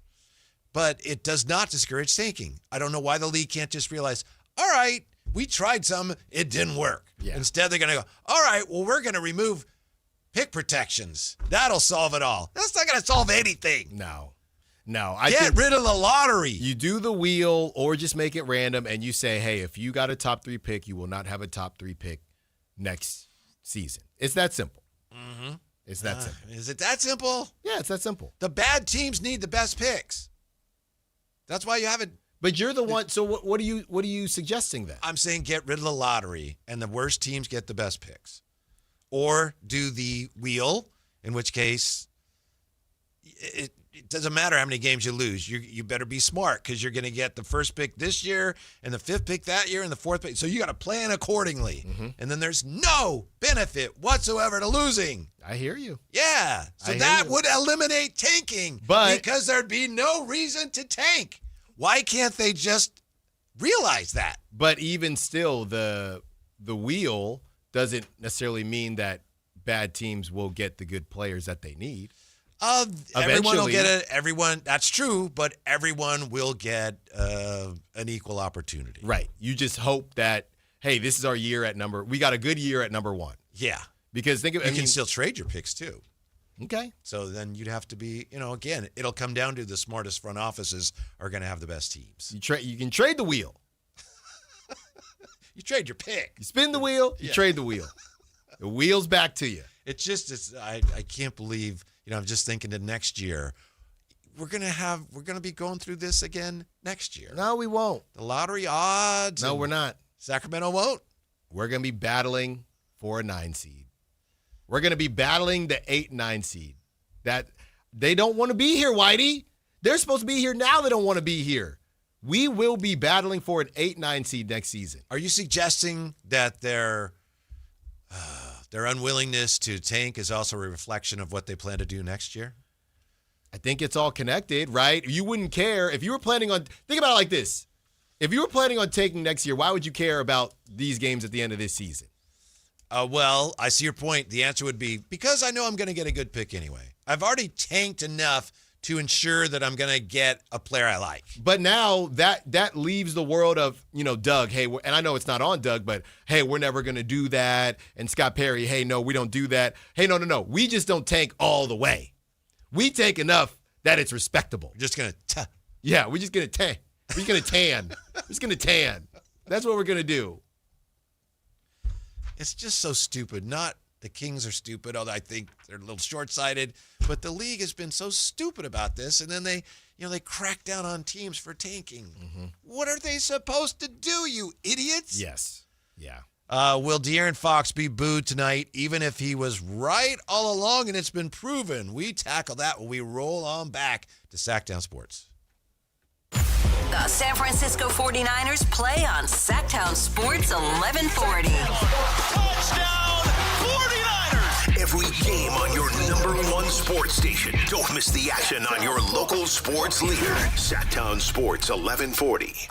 Jackson Hewitt has a great tax prep deal, $149 or less. Missing out is like ignoring the check engine light in your car. You'll regret it. Seriously, the price is only $149 or less, no matter how complicated. So don't wait. Like when you get a password expires today alert or you're shopping online and there's only one item left. It's like your taxes are in the cart. Just complete the purchase. Hurry! This deal for $149 or less is like your phone at 1%. It's about to power down. Limited time offer for new clients on federal returns. Participating locations only. Terms at jacksonhewitt.com/149. Drew Brees here. Whether you're on the field or on the road, having the right team on your side makes all the difference. I learned that the hard way. On the field, you don't go anywhere without a solid O-line. And when your car breaks down, you want that same kind of protection. That's why I trust CarShield. Their protection plans help you tackle expensive repairs so that you're not blindsided. Visit carshield.com now and join the team that's helped millions of drivers save. Coverage varies by plan. View contracts and exclusions at carshield.com. This is the sound of Jack, buzz cutting his way to a small fortune. To Jack, every time he cuts his own hair, that's $50 right in his pocket. If Jack sees DIY buzz cuts as a saving strategy, Wells Fargo is right behind him. And with their mobile app, tracking his savings is easy. Oh, ouch. However you make money work, we can work with that. Mobile carriers' message and data rates may apply. Wells Fargo Bank, N.A., member FDIC. Upgrade your parking spot during Sky River Casino's $1 million Park Your New Ride giveaway for a chance to win a brand new Audi Q7. Grab a free daily entry at our promo kiosk, and with 100 bonus entries every Monday, your luck could turn to luxury. Winners drawn every Saturday in March and April, with 2 guaranteed Audi Q7 winners during our grand finale drawings. Visit skyriver.com for details. Gambling problem? Call 1-800-GAMBLER. Must be 21 or over. Your business moves fast. Your bank should keep up. At Valley Strong Credit Union, business banking is built for momentum with tools that help you manage cash flow, streamline payments, and fuel growth. Right now, there's never been a better time to switch. Open a new Valley Strong business account and get 3 months of business banking products and services free, up to $750 in value to power your next big move. Because when your business runs stronger, the whole Valley does too. Valley Strong Credit Union. Grow your business, grow your future at valleystrong.com/business. Guys, did you know your testosterone affects everything in your system, including how you feel and perform every day? Right now, Revive Men's Health Sacramento will check your testosterone for free. Knowing your T levels is the first step in understanding if you have low T. Your testosterone level impacts your energy, libido, sleep, weight, hair loss, mood, and even ED. Maintaining an appropriate T level can change your whole life. Most men start to see changes in their hormone levels in their 30s. Experience and results matter. So what are you waiting for? Get your T levels checked today by local, experienced, and trusted men's health experts. They've helped thousands of men since 2011. They're so confident they can help you, they even guarantee it. Call Revive today and schedule your free testosterone test, free exam, and free consultation. Call Revive Men's Health at 916-277-8599. That's 916-277-8599. Or visit ReviveMen'sHealth.com. It's weird when you get a stalker. I'll never forget, I met her. She was outside, and she's a stalker, so, not hot. that's just what you picture when you picture a stalker. If they were hot, they wouldn't be a stalker. I mean, they'd be my girlfriend. From Saturday Night Live, his Netflix specials, and Peacock's Bupkis, Pete Davidson, live, Friday, April 10th, the venue at Thunder Valley. Get tickets now at ThunderValleyResort.com. Pete Davidson, live.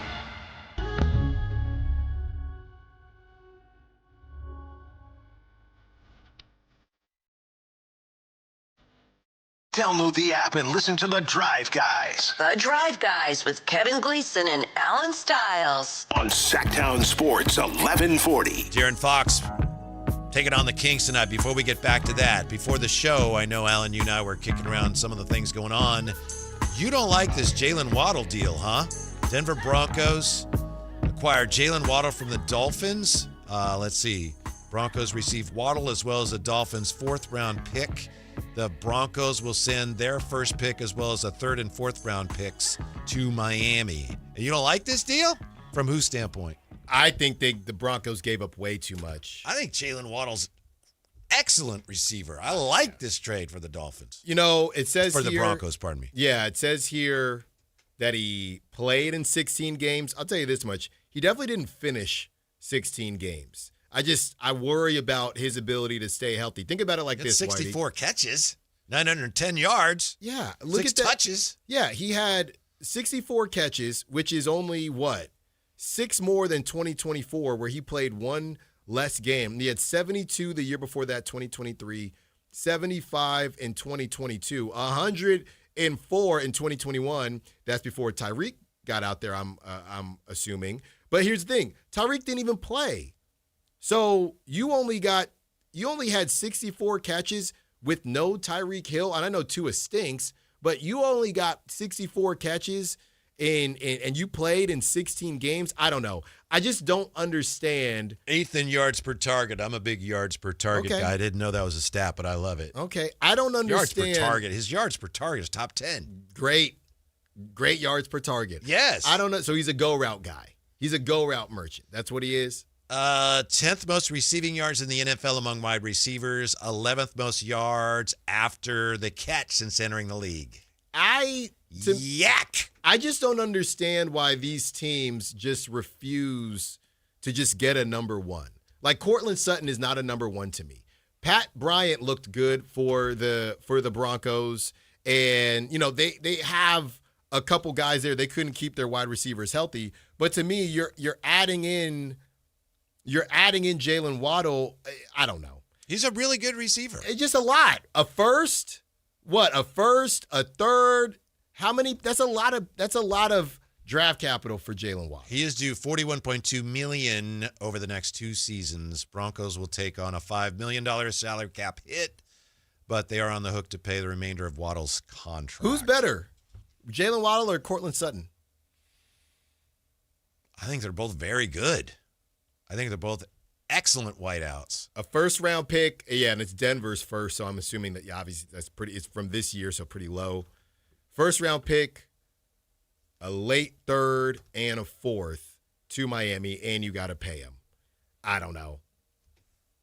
I do wonder what A.J. Brown is going to go for now at this point, but that just seems like a lot. Maybe I'm tripping, but it seems like a lot. Well, the Broncos, they've used 4 selections over the past 3 drafts on wide receivers, so it is a position they're trying to shore up. Cortland Sutton was the only Broncos receiver among the league's top 48 players in receptions of at least 20 yards. Yeah. Like, to me, I know they were injured a bit, but yeah. Cortland Sutton, Troy Franklin, Pat Bryant, who Pat Bryant came on for a bit, and then Marvin Mims, who's their go-route guy. These are explosive, dynamic playmakers at the wideout position. Yeah. Now you add another. How much help does Bo need? Oh, he can use it. How much help does Bo Nix need? Or Stidham. Don't sleep on Stidham. That's right. Yeah. It just felt like a lot of draft capital to me initially. But maybe I'm tripping. I mean, those numbers, I don't care about what he's done since he's entered the league. I care about what he's done the last couple of years. I'm starting to see things the way the Rams see things, which is draft schmaft in football. Trade down for what? Yeah. 339-1140, 1-800-920-1140. That's the number to call. The numbers to call if you want to participate as George does. Let's see what George is up to. Hello, George. You're on the drive, guys. How are you? Thank you, guys. I always listen to you. I do appreciate all of the stuff that you guys do. Thank you. But I just wanted to mention that the reason that we're winning these games is because of DeRozan. So you're letting DeRozan play 35, 40 minutes and get you 30 to 40 points and you're winning game. But DeRozan is not really part of the future of this team. So what the hell are we doing? I have no idea. So we're having DeRozan and Westbrook. They're playing for their stats and their future so they can look good when they leave Sacramento, which most likely is going to happen next year. Now, what the way I see it is that the ownership and the management, they're a little bit confused. They don't know which way they're really going to go. They have no idea. And we're having a coach that is fighting for his life. He wants to win as many games as possible in order for him to continue on being employed next season. So we're having more than one participants here. Everyone have their own agenda. They're not all in one sync. Gotcha, George. Thank you. They're not all in sync. It's different than being in one sync, but I understand your point, and thank you for calling. Now that's a George. Matt George? Was that Matt George? With some of the Not based on what he said. Okay. Well, some of it. Hey man, keep my guy out. Keep MGP out of here. That's one thing that we've heard, and we haven't heard it in a while, but we've heard from Coach Christie. We have heard from Scott Perry. Everybody is diversity of thought, unity of purpose.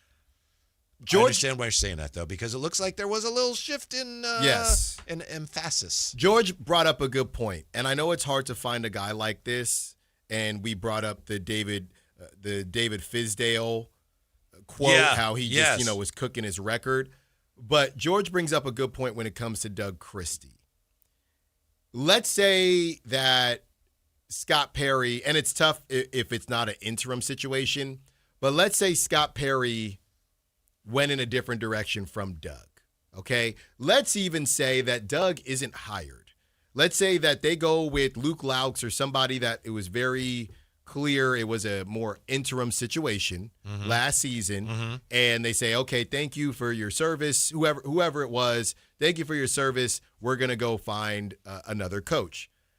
If Scott Perry had come in and maybe decided a couple of things, you can go in this direction. Either a coach that's very similar to the interim coach where you say, hey, we know, could have been Mike Woodson, for example. Hey, Mike, I don't know how much you want to coach in the NBA. We want to give you an opportunity, but the reality is if this thing goes sideways, we're going to want to lose a good bit of games. That's the first option. You have a second option in somebody like Mark Daigneault, who, look, I know Scott said he hired Doug, but just with the timing of everything, Mark Daigneault, who the GM clearly hired from ground zero, right? And now you decided to move forward with that. What you have here, to George's point, is a diversity of thought, that's for sure, because Doug is thinking, well, I'm on a 2-year deal with the third-year option. I got to win games. But any coach is going to want to win games. I think you can find a couple guys out there that would be on one accord with if there was a decision. But that's why I said the second option. If a GM wants the coach to lose games and the coach wins games, he ain't going to keep his job. But I'm just saying, we can eliminate the Mike Woodson example.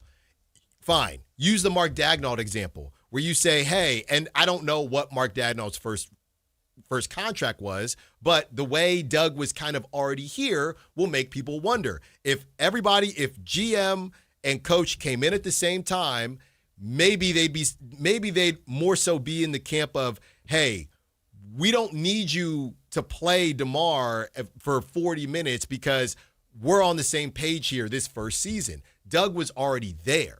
So Doug is thinking, I got to do whatever I got to do to win these games. I'm not saying lose games. I'm saying conversations that maybe a GM could have with somebody that they both came in at the same time, maybe not the same conversations that you're able to have even if you did hire him, he was already there. He's kind of trying to prove himself. I think track record matters too, Whitey. And we know, how Doug, based on where he was in the pecking order, maybe leapfrogged a bit depending on who you asked. I just think that Doug is fighting for something, and a different coach in a different situation may not need to fight the way Doug is fighting. Are you suggesting that Coach Christie is playing some of the veterans more than the front office would like him to? I'm not suggesting that because I don't know that. Because I think, that wouldn't last long anywhere. I don't believe. Coach does that, he's going to hear about it anywhere, on any team. It's not like the GM's going to be, gosh, the veterans are really popular. I don't want to see anything. It's just, it's not going to happen. Maybe we'll know more by the end of the year. Mm-hmm. Maybe we'll know more by the end of the year. But I don't know. That was I know Doug's I agree with you, he's in a really difficult spot. That was something that popped up earlier this week, where the idea was it's really hard to tank when you have a coach trying to prove his worth, which essentially alluded to maybe there are other situations that other teams have out, like Will Hardy. Now he just got his extension. He knows he's safe. So whatever we need to do, as we heard before. Look at the last few years there, what he's been. Last year, I think they had the worst record in the league. Right. But they're on the same page because they believe in him in a different way. They gave him an extension off of that. No, I understand that point. I understand. Yeah.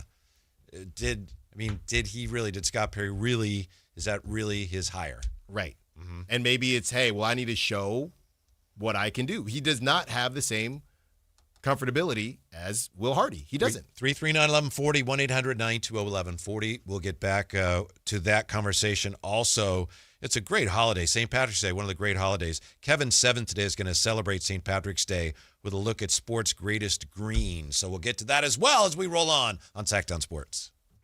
You never know what you might hear when listening to a Sacramento Kings game. Out of Keegan, going for another triple. Man, is he feeling it. Keegan, can he do it? Yes, there's number 11, Keegan Murray. Keegan steps back. He just knocked down his 12th three-pointer, a Kings franchise record. He's got 45 points. Never miss a moment of Sacramento Kings basketball with Sactown Sports and the Sactown Sports app. Cashback is not available on gas in New Jersey and Wisconsin. Couponing. Wow, you didn't strike me as the coupon type. Just trying to stay ahead of inflation. Gas, groceries, everything. It's all more expensive. I need to save wherever I can. Have you tried Upside yet? Upside? What's that? It's a free app that I use that pays cash back for every gallon of gas I buy. You've got to buy gas to get around anyway. Might as well get paid for it. Come on, does that really add up to anything? I've already made around $200. The extra cash helped pay down my bills, and I even had a little extra left to treat myself. And the Upside app is free? Totally free, and the cash back is real. You can transfer the cash right to your bank account. I'm downloading Upside right now. Download the free Upside app now to earn cash back every time you buy gas. Use promo code ENJOY to get an extra 25 cents per gallon on your first tank. You can cash out anytime right to your bank, to PayPal, or a gift card for Amazon and other brands. Just download the free Upside app and use promo code ENJOY for a 25 cents per gallon bonus on your first tank. That's code ENJOY for a 25 cents per gallon bonus. When life calls for a little extra, a kitchen upgrade, paying off debt, or that dream vacation, Valley Strong Credit Union is here to help. With a Valley Strong home equity loan, you can tap into your home's value with competitive rates, flexible terms, and local guidance you can trust. Get approved in as little as 5 minutes, with funding in as few as 5 days. Your goals are within reach. Visit valleystrong.com to get your offer today. Valley Strong Credit Union. Grow your possibilities. Equal housing lender, NMLS number 456506. When you take the time to shop at Folsom Lake Honda, there's one thing you'll always find: happy people ready to serve you. As a family-owned and operated dealership since 2009, customer service is our #1 priority. Our customers love doing business with us, and you will too. Looking to own or lease? During the spring sales event, drive a brand new Accord or Civic. Visit us today at FolsomLakeHonda.com, your one-stop Honda shop. Folsom Lake Honda, yeah, your one-stop Honda shop. Jackson Hewitt has a great tax prep deal, $149 or less. Missing out is like ignoring the check engine light in your car. You'll regret it. Seriously, the price is only $149 or less, no matter how complicated, so don't wait. Like when you get a password expires today alert, or you're shopping online and there's only one item left. It's like your taxes are in the cart, just complete the purchase. Hurry! This deal for $149 or less is like your phone at 1%. It's about to power down. Limited time offer for new clients on federal returns. Participating locations only. Terms at jacksonhewitt.com/149. Need life insurance but have diabetes, high blood pressure, or on anxiety meds? If you're a 50-year-old male, even porky, or with type 2 diabetes, $1 million of life insurance may only cost you about $200 a month. For affordable term life insurance, call Term Provider and speak with Big Lou at 800-777-1225. 800-777-1225 or visit biglou.com. Remember, Big Lou's like you. He's on meds too. 800-777-1225. Have you tried my Colombian tamales? Yes, but the Mexican tamales I brought are way better. Colombian tamales wrapped in plantain leaves are unmatched, you know. But the Mexican tamales wrapped in corn husks are the authentic ones. At least we can agree that they taste better with Pepsi. Without a doubt, tamales deserve Pepsi. No matter what tamales you love, enter for a chance to win a year's worth of groceries. Powered by Pepsi. No purchase necessary. U.S. residents 18 or over. Ends April 5th, 2026. Rules at pepsipromo.com/free groceries. Pepsi is a registered trademark of Pepsi Going.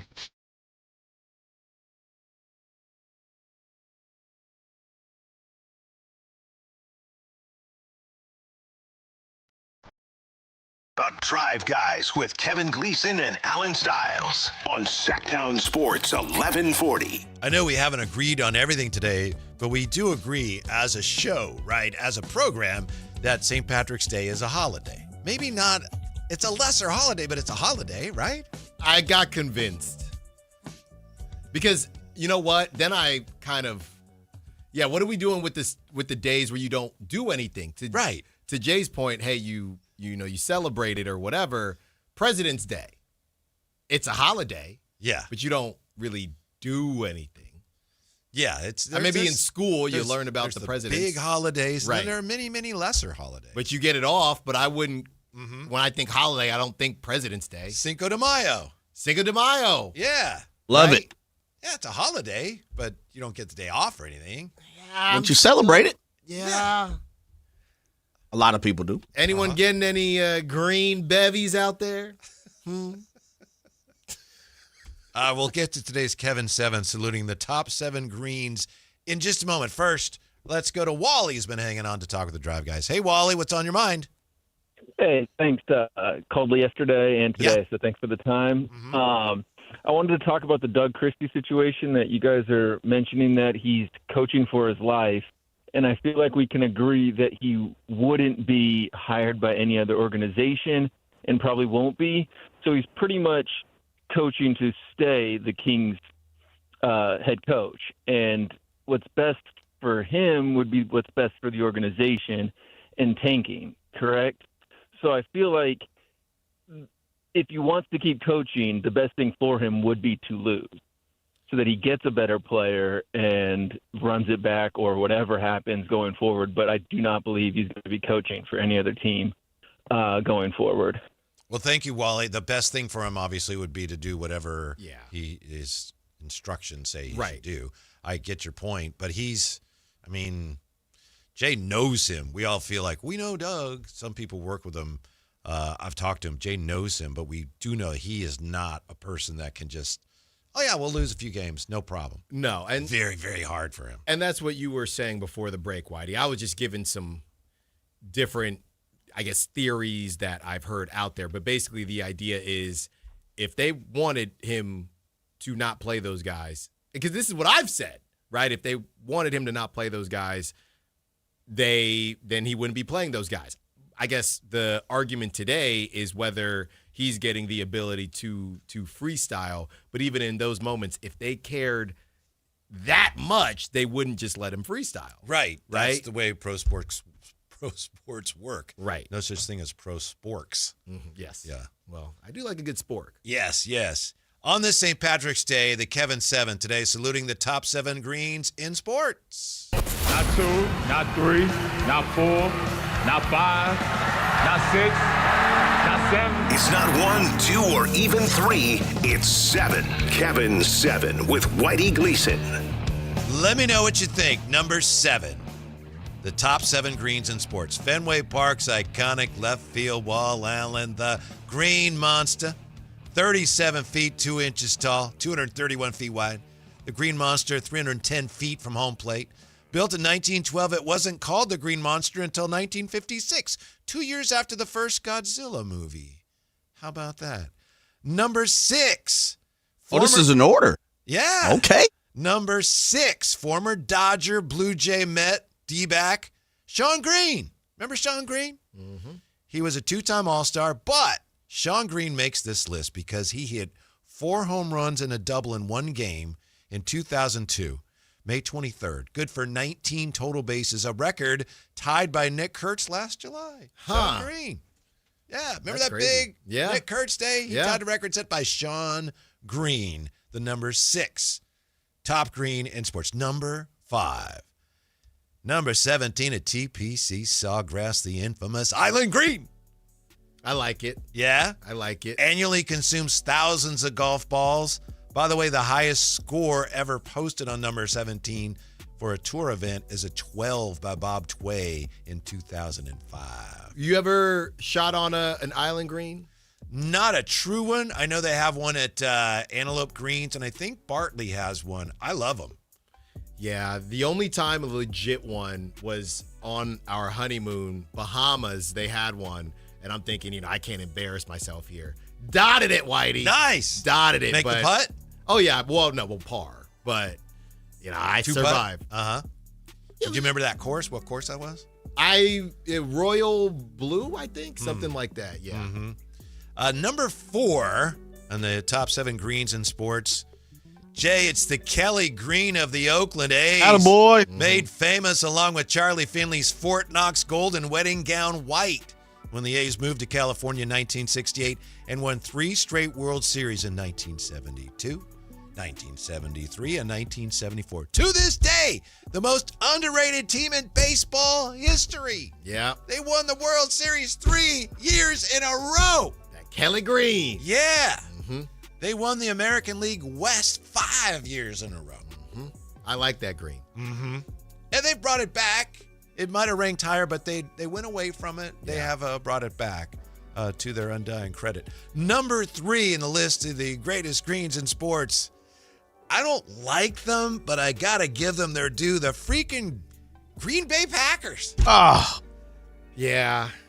Winners of 4 Super Bowls, including the first 2, and a team with a look that's so classic they haven't changed it during football's modern era. Mm-hmm. Teams change their helmets. I don't like the Green Bay Packers. Yeah. But they're the freaking Green Bay Packers. They're legit. They're legit. Come on, Jay.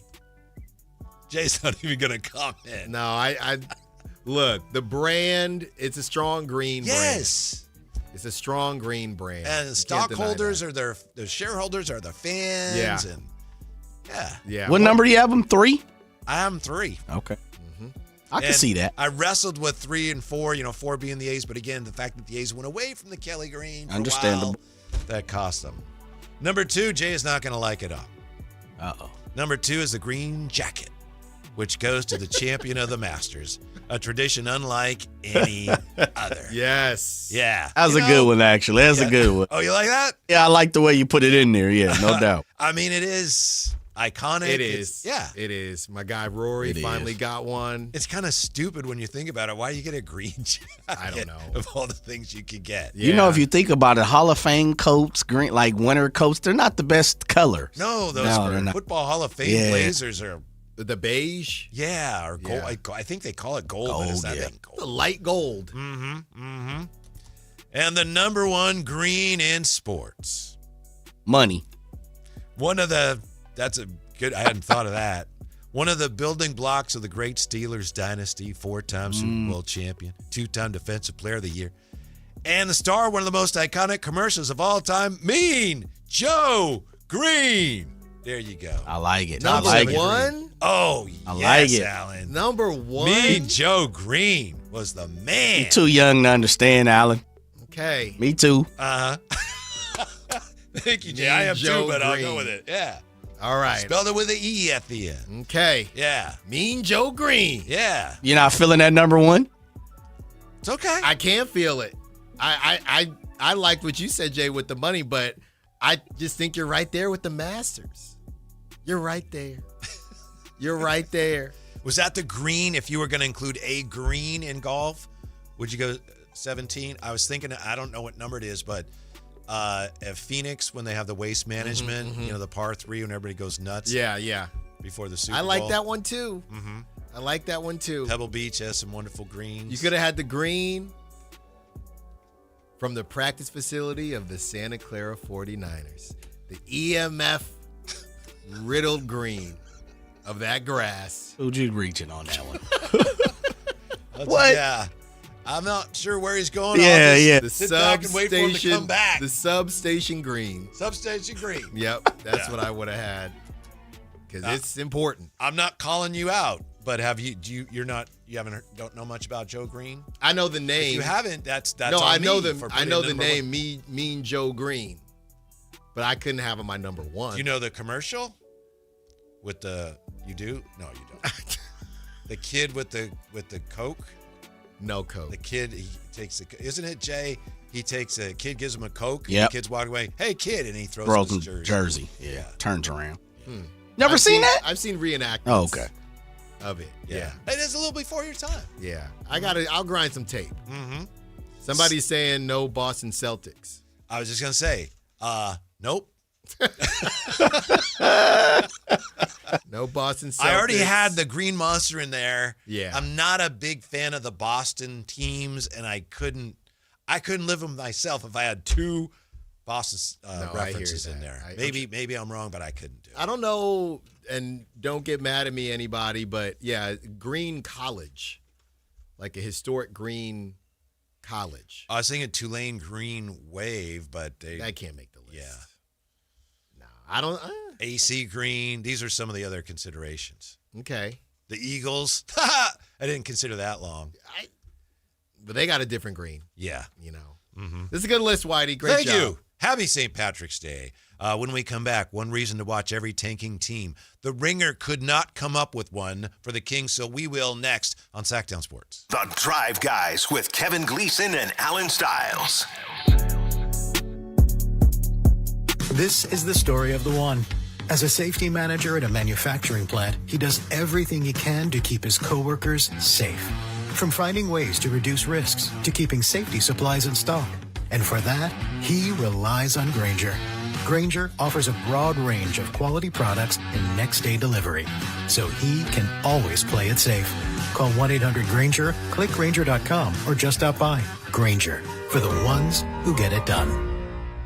Here's a tale of Linda trying to lose weight, but the med prices she found were all over the place. Hidden fees and markups made her jaw drop low. Then she found Good RX. Now she's in the know. GLP-1 subscriptions FDA approved. With clear upfront pricing. And same-day pickup. That's Good RX, the no-nonsense way. Save time and money on prescriptions. Get to goodrx.com/weight loss. GoodRx is not insurance. Check engine or ABS light on? Take the guesswork out of your warning lights with O'Reilly Veriscan. It's free. Ask for O'Reilly Veriscan. O'Reilly Auto Parts. How can you free your team from time-consuming office tasks? Amazon Business. Smart business buying tools enable buyers to find and purchase items fast so they can focus on strategy and growth. Free up your teams and focus on your future. Learn more at amazonbusiness.com. Yo, Harvey, Zoe, group selfie. Ooh, nice new iPhone 17, Drewski. Let's do a triangle formation. I'm in front. With a center stage front camera, everyone fits in the shot. He got it at T-Mobile. But switching takes forever. Not anymore. Now you can switch to T-Mobile in just 15 minutes. Focus, people. Nail your pose. And you get a new iPhone 17 on them. No way. Yes way. No way. Yes way, guys. Switch to T-Mobile and get iPhone 17 on us. And right now, we'll pay off your old phone up to $800. I'm grabbing my phone and switching to T-Mobile right now. Get back, Harvey. We're taking a... Let's go again, y'all.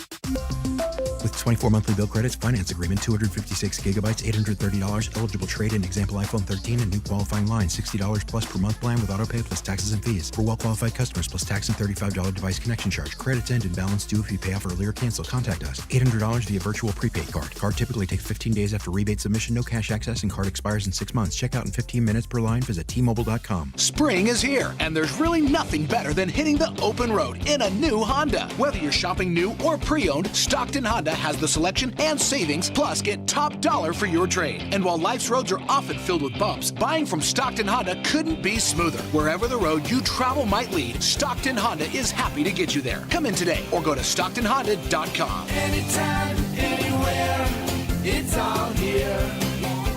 StocktonHonda.com. Guys, did you know your testosterone level impacts your energy, libido, sleep, weight, hair loss, mood, and even ED? And right now, Revive Men's Health Sacramento will check your testosterone for free. They've helped thousands of men since 2011 feel and perform better. They're so confident they can help you, they even guarantee it. Schedule your free testosterone test, exam, and consultation today. Call 916-277-8599. That's 916-277-8599. Or visit ReviveMen'sHealth.com. This is the sound of Lucy, staying on top of her spending. You see, even though she's buying a new pair of jeans, she knows that it fits within her monthly budget. Because Wells Fargo will send an alert if her balance drops below her set amount. Yep, nothing gets past Lucy, or Wells Fargo for that matter. However you make money work, Wells Fargo can work with that. Wells Fargo Bank, N.A., member FDIC.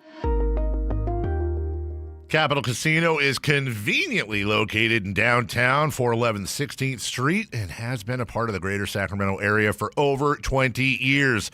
They offer the best variety of games in the region in a safe and friendly environment, and there's plenty of parking, all well lit and monitored by security. Come have a great meal at the cafe and restaurant inside. Capital Casino has the best food, the best service, and the best action. But please always remember to gamble responsibly. 1-800-GAMBLER. KHD1 Sacramento, KYMX HD3 Sacramento. From the Power Business Technology Toshiba Studios. This is Sactown Sports 1140. They do not know what Sactown brings. When on the low, that's a Sactown thing. Talking about us, it's a bounce out thing. Must they forgot we some Sacramento Kings host. Live and local, it's the Drive Guys. Watch the show on youtube.com/Sactown Sports 1140. Or listen on the Sactown Sports app. Yeah, we got Kings basketball tonight, and the NCAA tournament has begun. 16:21 left in the second half of the first four game. Number 16, Howard leading number 16 seeded, I should say, UMBC, 61-48, Allen. Again, that's with 16:21 left in the second half. And then later we'll have 2 11 seeds, North Carolina State against Jay's alma mater, Texas. What is going on, ever since what is going on with Texas, Jay? We were talking about the state or the school? No. We're too close. We were talking about recruiting and things like that. How is Texas not cooking up a real winner? Yeah, that's a great question. I've wondered that on their off years. I'm not exactly sure. I don't know, how they're in between right now when it comes to the hoop program. The last thing I remember is Shaka Smart. Mm-hmm. He went there. He got hair. Yep. Then he was there for what felt like 2 years, 2 days. Yep. And now he's at Marquette. Yep. And they've had at least 2 coaches since then, at least. 2, yes. Mm-hmm. So I don't know what happened with them. But, Jay, you talking about these, these private schools and, all across the California coast. Jay, you need to get your own house in order. Get the text, get UT back in order, baby. You're right. Hey, 18 and 14 this year. Sean Miller, Arizona? Yeah. He was at Arizona, right? Yeah. I'm with you, Alan. 1,000% spot on. You have too much talent rolling through Texas for you guys not to be in the top 25 every single year. Yeah. I don't know why and what for, but I do. I know it's football. It's football 1,000 days, every day, all the time, anywhere. If you're breathing, you're talking about football in Texas. Mm-hmm. But I have no clue why they haven't been able to stick with the basketball program. They have the years. They have a good couple of runs, then, 2 or 3 down years. Or just, make it to the 32, 64, make it to the tournament, and you're out of there. I'm not exactly sure why, because it ain't like they hurting for money. No. The budget is there. Right. The names are there. They were not on that top NIL, the top 10 list. We have another national outlet taking a cheap shot at the Kings. We'll get to that in a moment. Before here we get go. to that, do you care who the AP basketball All-Americans are? I mean, you being the scout you are. I mean, I probably could guess most of them, but please. Do you want to guess any of the first just team? Go ahead. All right. Go ahead. We got a lot to cover in this last 30 minutes. Cameron Boozer, AJ DeBonsa, Darius Acuff Jr., Yaxel Lindeborg, and JT Toppin. That's first team. JT Toppin? Yes, Yeah, sir. snuck it in. Second team, Braden Smith of Purdue, Jeremy Fears Jr., Keaton Wagler, Joshua Jefferson of Iowa State, and Caleb Wilson. Second team All-America. Third team, Graham Ike from Gonzaga, Kingston Flemings, Christian Anderson, LeBaron Fallon Jr., and Thomas Haw of Florida. Honorable mention, Jaden Bradley, Braden Burries, Bennett Sturts, Darren Peterson, Zubi Ejiofor, Ruben Chinyelu, Bruce Thornton, Michael Ajayi, and PJ Haggerty, Ibuka Okoro of Stanford, Tyler Tanner of Vanderbilt. There you go. You had all those. Man, it was, I know it was stacked, but some of those names, JT Toppin sneaking in there early. I know I only brought it up because he went down with the ACL, unfortunately, at least a month ago. So him, and then you had Caleb getting in there. What was that, second or third? Second team. Man, so your boy Kingston, he barely crawling. He's to an stay in All-American. there. He's barely crawling, man. In the Ringer today, they have a story on tanking. Oh, no. Michael, is it Pina or Pina? Pina. It's Pina. Okay, because they don't have the tilde on it Yeah. here. My wife has one of those in her name. So The Enye. Yeah, the Enye, the tilde. Michael Pina. Tank goodness, one reason to watch every tanking team. Hunting for silver linings in the far reaches of the NBA. So for the Dallas Mavericks, the one reason is Cooper Flag. For the Washington Wizards, I kind of like this one. It's that they're so bad on defense that every time Washington takes the court, there's a decent chance you'll witness history. Utah Jazz, the hardest working man in show business. And we just saw him, Elijah Harkless. He might be the worst shooter in the NBA, but he might also be the peskiest defender alive. So Elijah Harkless, according to Michael Pina, that's one reason to watch the Utah Jazz this year.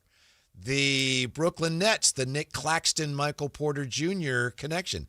This is interesting. It says Claxton has assisted 95 of Porter's baskets this season, the sixth highest mark among all duos in the entire league, tied with Stephon Castle and Victor Wembanyama. Now, I don't know where the rest of the list is, but I've been looking for it because I want to know if Russell Westbrook and Maxime Reynaud are on that list, but I'm not sure where to find it. Right. Yeah, that's an interesting one. Because obviously it has to be big guard to big. That has to be it. You would think. Yeah, so that's for the Nets. Memphis Grizzlies, my guy, Ty Jerome. Ty Jerome is having statistically an incredible year for the Memphis Grizzlies. He cooked the Kings. So in limited minutes, Jerome has essentially been the most lethal scorer in the NBA. For what that's worth, Ty Jerome, and I could have told you that. I've been a Ty Jerome fan for years. Oh, yeah. Chicago Bulls. Repeat that one more time. Wait a minute. Say that last line. Okay, and I'll read you what else he says. In limited minutes, Jerome has essentially been the most lethal scorer in the NBA. Among players who have appeared in at least 9 games over the past 5-ish weeks, only Kawhi Leonard is averaging more points per 100 possessions. He ranks 6th in estimated plus-minus. There's some comparison here to Michael Jordan. His numbers are very good, Jay. Yeah. It's past time we grapple with the dawning possibility that Ty Jerome might be a less athletic iteration of Michael Jordan. All right. Come on, man. Michael Pena's just trying to get people to pay attention to what he said. I understand, but my Lord, that is the ultimate reach. Chicago Bulls, free trade Jones, Indiana Pacers, ethical basketball. Michael Pena saying, well, they're tanking, but they're tanking in the style that they normally play. So they're still playing their style. This is exactly even what though they're I've been losing talking about. games. Who? Their methodical ball and man movement pretty much still exists, even if it isn't catalyzed by Tyrese Halliburton. So they can tank the right way. They're the worst team in the league, but Michael somehow Pena. they're doing it the right way. Yeah, this is Michael Pena. Give me a break. Finally, I'm going to show you this, Alan. I apologize to those who can't see. Sacramento Kings. It says, and what's the reason? There is nothing written here. There's just a video. Do you know what video it is, Alan? Reason to watch the Sacramento Kings. And it's a video of Doug Christie with his smelling salts, the one that went viral. That is the reason Michael Pena gives to watch Sacramento Kings. He doesn't say anything. He doesn't write anything. Doesn't write a word. Like, this is the type of stuff I'm talking about. Mm-hmm. Like, this actually doesn't write a word. That actually ticks me off. Thank you. Because I don't know if I can say the P word. Thank you. It really, P word, but I don't know if I can say it. But that's so stupid. Like, when are we going to move on? It's just corny, man.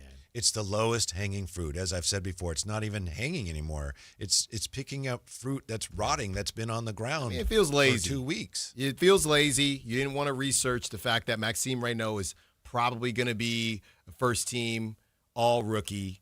You didn't want to research any of that, so you just throw a GIF. Well, I'll tell you what. So you got the Pacers ethically tanking. Sacramento, should we get this dude on the show, man? We've had him before. We've already had him before. We've had him Well, before. I need to talk to my guy because, come on, man. Like, what? And it's always the ringer. It's always the ringer. If not, it's Sam Quinn. But besides that, it's always the ringer. Kevin O'Connor. Or Kevin O'Connor, but, you know, he actually, or he's John too big. Hollinger. Yeah, or John Hollinger. the Athletic. It's always one of those seven guys. O'Connor's too big for the Kings now. You don't even talk about the Kings anymore. I mean, give me a break, Pena. Come on. Mm-hmm. Honestly. Like, what did you want me to think when I read that? That's because they stink. They're the Kings. That's right. Mm-hmm. I mean, this was an opportunity for you to show that you know ball, but you decided, to go stand-up comedian. Mm-hmm. That's right. I hope, maybe they'll sign him up at SNL. They always need writers. Yeah. Writers strike. When you compare Ty Jerome to Michael Jordan, I tried to see that through and stay with you. Well, maybe But it was then you lost me. Yeah, maybe it was a comedic piece. Yeah, but that's not funny either. Not to me. Yeah. So, what's he missing? Give us a reason, Alan, if you would, please. I apologize for asking you to do Michael Pena's work for him when you've already put in pretty much a full day. But what do you think? We'll get him on the show, and we can tell him. Uh-huh. Okay, that's what we're going to do. Because, number one, you got Maxim Reynaud. Mm-hmm. Who I think is going to be first team. He leads rookies by a wide margin. You want to talk about Derek Queen? You want to talk about Cooper Flagg? You want to talk about these guys? You want to talk about Maxim Reynaud, 15, 16 double-doubles already. What he's been doing, he's blocking shots now. Mm-hmm. I mean, he was found in the second round. Here, Whitey, I'll write Michael Pena's article right here. Reason to watch the Kings. They have the steal of the draft. They have the steal of the 2025 draft on their roster. It's that simple. It took quicker. It was quicker to write that than to find that GIF of our guy Doug Christie with the smelling salts. Mm-hmm. It would have been quicker. So this is what people do. And this is why, going back to our guy Raider Ted, you want to sit there, Kings, and you want to tempt fate. Here's the thing about this winning culture thing. Nobody, and I know you shouldn't care, it's your life. Nobody, when you talk about fixing narratives, they can still get the number one pick. I know. But nobody is looking at the Kings. And I think this is what you've been kind of harping on, Whitey. Nobody is looking at the Kings right now saying, man, you know what? Good on them. So, and I know that's not why you do something, but you're not even fixing your narrative at all. If anything, people are now clowning you for it. And I get it. They'd clown you regardless. But you could be in a situation, hey, you know what? The Kings, yeah, whatever happened with De'Aaron Fox, and yeah, whatever happened with, Marvin Bagley, but they see and Tyrese Halliburton, but they see where they're at now. They're putting themselves in a good position. We'll see what happens. No, now all of a sudden you have pieces on reverse tanking. So Michael Pena can now write, if the Kings don't get a top 5 pick, funny enough, the Kings were actually in position, for the number 1 pick in the draft, but they decided they wanted DeMar DeRozan to catch whoever and Russell Westbrook to catch whoever. That's not me saying that, because Draper told me, got to be careful when we turn this mic on. I'm saying that gives you an opening for them to say stuff like that. Yeah. And if you're going to take your shots, okay. You didn't take shots at all the teams. You took some shots. You're going to take shots at the Kings, okay. But take some basketball-related shots or something that's Post a shows GIF, that you yeah. have a clue what's actually going on. Post a GIF, the Kings have a bad record, cool. Then just say Maxime Reynaud could possibly be the seal of the draft. But maybe Michael Pina doesn't know that. I just want to ask him, hey, do you know of the things that are happening in Sacramento? Is that why you put the GIF? Because you don't know? Because we could tell you. Right. Yeah, I know. I saw that today, and I was like, okay, what is he actually going to say? Oh, he didn't say anything. Does not write anything. Right. I think that's the thing. You put the GIF, it's funny. Just write something after it. Because, yeah, obviously the Pelicans aren't in that conversation because they don't have their pick. Mm-hmm. So they're just bad. Meanwhile, NBA.com in the latest rookie ladder, although this was Steve Ashburn. Come on, now we're talking. A few days ago. Come on.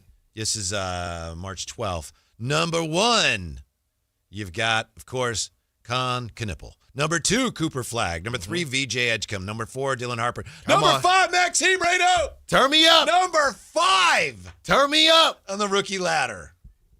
Give me a baguette right now. Give me a baguette. Draft pick number 42 is at number 5, and that is up 1 spot from the LL, as we call it, or the last ladder. That's right. Yeah. But nothing to talk about. Uh-huh. Nothing to talk about. Look at the coach. Look at the coach. Yeah, with the smelling salts. That was like a month ago. That was legitimately a month ago. Mm-hmm. Reynaud has had double-doubles in 25% of his appearances. Says it's not exactly on pace with Jokic or Karl Anthony Towns, but it's tops for the rookies with 14 overall. He had one against the Bulls. Then the next 5, by the way, is Derek Queen, Cedric Coward, Ace Bailey, Jeremiah Fears, and Trey Johnson, who were picked 6th, 9th, 5th, 11th, and 13th. That's the number 42 pick doing that. Maxime Reynaud. Well, now I feel like, I don't know, I feel like I started something, which I didn't mean to start when we were talking about the whole Maxime being a Russ merchant. So now we have somebody on the text line saying, Z4 Zaris says, with all due respect. I'm never sure how to read that. I apologize, With all due respect, Russ is feeding Maxime. I'll believe in player development when Killian Hayes gets Maxime 20+ without Russ. And then Slick Nick says he's getting more minutes than any other rookie. Maxime is going to be no better than Jason Thompson. So, to me, because I brought up the Russ thing, and I know I'm not saying I'm the first person to bring it up. A lot of people have brought it up before, but it's normally in a positive light. Wow, look how Maxime is learning and growing with Russ. But, I have said before, man, you're not going to play with Russ forever. Look, I'll take the high road today because I told y'all I'm on the Maxime train full on. I was always on it, but I'm on it as far as what he's been doing and his future. He's still learning the places to be. So when you do get another point guard in there, a younger point guard in there, I think that it will translate. Because I just don't know what to do with the idea of, well, he's only doing that because of Russ, right? So are you telling me any other, like if Russ had, Derek Queen is a completely different type of player than Maxime. Yeah. Well, in a double-double, I mean. Right. Is Russ handing him the rebounds? Is Russ boxing everybody out to get him the rebound? Russ wouldn't do that. No, because Russ wants the dang rebound himself. You can say it. For it. You can say it. Bless him for it. I'll say it. Yeah. He said he's the best rebounding guard. Actually, Maxime is doing that with the best rebounding guard in the history of the game. There's no rebounds for him to grab it and yet. He's still. Yeah. No, and he's still getting it done. I'm surprised. Just, we're having some fun, but the comments there that you read about how Maxime won't be this or he won't be that. I mean, it's really, you're entitled to your opinion and you see something that's based on, but to say that would be in a way as ludicrous as me saying, oh, he's going to be, he's going to be better than Cat or Jokic or anybody. Yeah. He's probably not. We don't know that, but that's my point. I could say, oh, he's not going to be that good. Well, my thing is this. He's playing really well so far. He's a rookie. Right. And I wasn't on that train, but I was on the train of I don't know what to do with this. And then when you see his numbers compared to rookies, and I don't think it's I don't think it's just specific to the Kings, but I mean, I don't really understand why in a season like this you would have anything negative to say about something positive, right? Maybe, and Kyle and I used to joke about Kyle Ledbetter about different Kings fans. You have the loathing Kings fan. You have different types of Kings fans. And I don't know if Kings fans are afraid to get behind Maxim Reynaud because, we don't want to think that he's going to be this, and then he's not. But you don't have to live in either world. You know, you can live in a world where, man, he is one of the most productive rookies this season. Mm-hmm. I don't know what that's going to mean, but I know it's better than not being one of the most productive rookies. Now, if we want to have a conversation about Nick Clifford, that's a different conversation because I still don't necessarily know what to do with Nick, even though he's looked better, had a rough game last game, fouling out pretty early. That's a different conversation. But Maxim, I mean, again, you look at all the different guys out there that are getting opportunities, and I don't know Slick Nick if he's playing the most minutes out of all rookies. I find that hard to believe. Slick Nick. We can check that for you. I feel like Cooper Flagg has got. I feel like Cooper, VJ Edgecombe. I feel like they're all right there. Number 1 in minutes played, 21-41. Edgecombe is second. Cooper's third. Jeremiah Fears fourth. Derek Queen, Ace Bailey, Cyan James, Nick Clifford. He's ninth. Maxime Reynaud is ninth in minutes played amongst all rookies. Wow. He also, in total rebounds, is number 2. Amongst all rookies. Amongst all rookies. Who is number 1? Derek Queen. Okay. Derek Queen, who is playing more minutes and has played 7 more games. Yeah. So those are pretty legit numbers. Now, I wanted to ask you about Maxime Reynaud's recent... It's not a surge or anything, but he's been shooting the 3-ball a little bit. Yeah. Yeah, and it looks pretty good. Well, he's not thinking about it. It's the same thing that we saw from Devin Carter before he unfortunately got injured, but I think it feels like the theme in that building is just bleep it. You know what I mean? Respectfully, but bleep it. If you feeling something, feel it. And I that sounds like something Doug Christie might actually say. But if you're feeling it, just go for it. Don't overthink it. I think Devin Carter was overthinking things. I think Maxime was overthinking things. I think Nick was overthinking things. Stop shot faking. Nobody is going for your shot fake. Mm-hmm. Just put that bad boy up. Mm-hmm. Just put it up. Yeah. He's only getting just 8.3 shots per game. And there's no question, as someone said, and they said it disparagingly, okay, I mean, there's some fairness in that. But, I mean, Russ almost spoon feeds him. And you can see the difference offensively. Although I noticed in the last game, even though DeMar had that huge game, you could see there were times when he's like, if I give him the ball there, we're going to get a basket. Yeah. I think that the previous game with no Russ, when Maxime didn't look good, I think that as a unit, they decided. But I think he only had like 4 shots. Right. I think as a unit, the coaching staff decided, hey, that he can't be that dependent on Russ. And you saw him look a little bit different in last game, even though, like you said, it was a DeMar game. So, yeah, I think that to kind of – I just don't really understand the point of – if you are a diehard fan, I don't really understand the point of kind of selling one of your rookies short. I could see if we were sitting here, Ian and Han, about DeMar DeRozan's 41, but we're talking about a rookie from the second round. So – I don't know what he's going to be, but in a season like this, aren't you dealing with enough? Mm-hmm. Aren't you dealing with enough? Sacramento, St. Patty's Day. Come on now. Celebrating a Frenchman on St. Patty's Day. That's right. That's how we do it here. That's right. Come on now. Yeah. I know we tend to get carried away here in Sacramento, and I appreciate someone saying, hey, hold on here. You know, he's not going to be all league or anything. Well, he's having a really good year, and that's all we know. Yeah, and I would think that it's encouraging when you look at this draft pick coming up, how crucial it is for the Kings. I don't know where it's going to slot. Hopefully it slots higher, but you look at what B.J. Armstrong and Scott Perry did their first draft.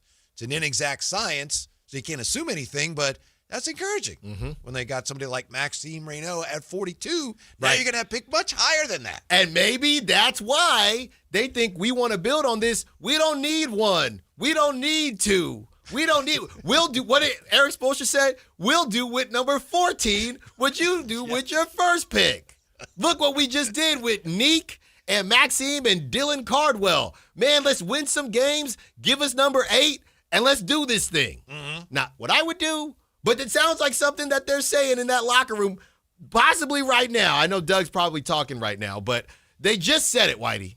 They just said it. Would you buy that the Kings look at the odds like we've all looked at the odds and said, those are not great odds? As long as we're in the bottom 5, we're pretty good, but we're not going to embarrass ourselves any further just to get a 14% chance at the first pick. Yeah, and I think you hit on something. I don't know that it's about Michael Pena or anybody like that. It might simply be about, hey, things looked a little bit different when we were running the young guys play early, or excuse me, everybody plays early, then young guys play late. The fans spoke, you know what I mean? And maybe they said, hey, we want to speak back, and we want to show that we're listening to you. Now, I don't know that fans not showing up means that you're not supporting the tank, but that's how they took it. Do you think De'Aaron Fox was proven right? Man, why did we want to end the show like this? I meant to get to that sooner, and we never got back to it. Yeah, I do. For his situation. It's a new situation now, but for his situation, yes. I think he also was proven right as far as what he saw from the Kings. They didn't. You can blame whoever you want. I don't care. It doesn't matter whose fault it is because they are where they are, but they didn't give him the help he wanted. They didn't prop up that team the way they should have after the Beam team. Yeah, they didn't. And now he's off to the races. He is fast. You'll see. Have a good time at the game tonight. Although, hey, if you're working, you know you're not out there to have a good time. Thank you so much. Yeah. Get a picture of you standing next to Wendy. I don't know if that's good for the brand. Have a great St. Patrick's Day. Thanks for being with us, and stick around because game night is coming up next. Getting you ready for the Spurs and the Kings on Sactown Sports.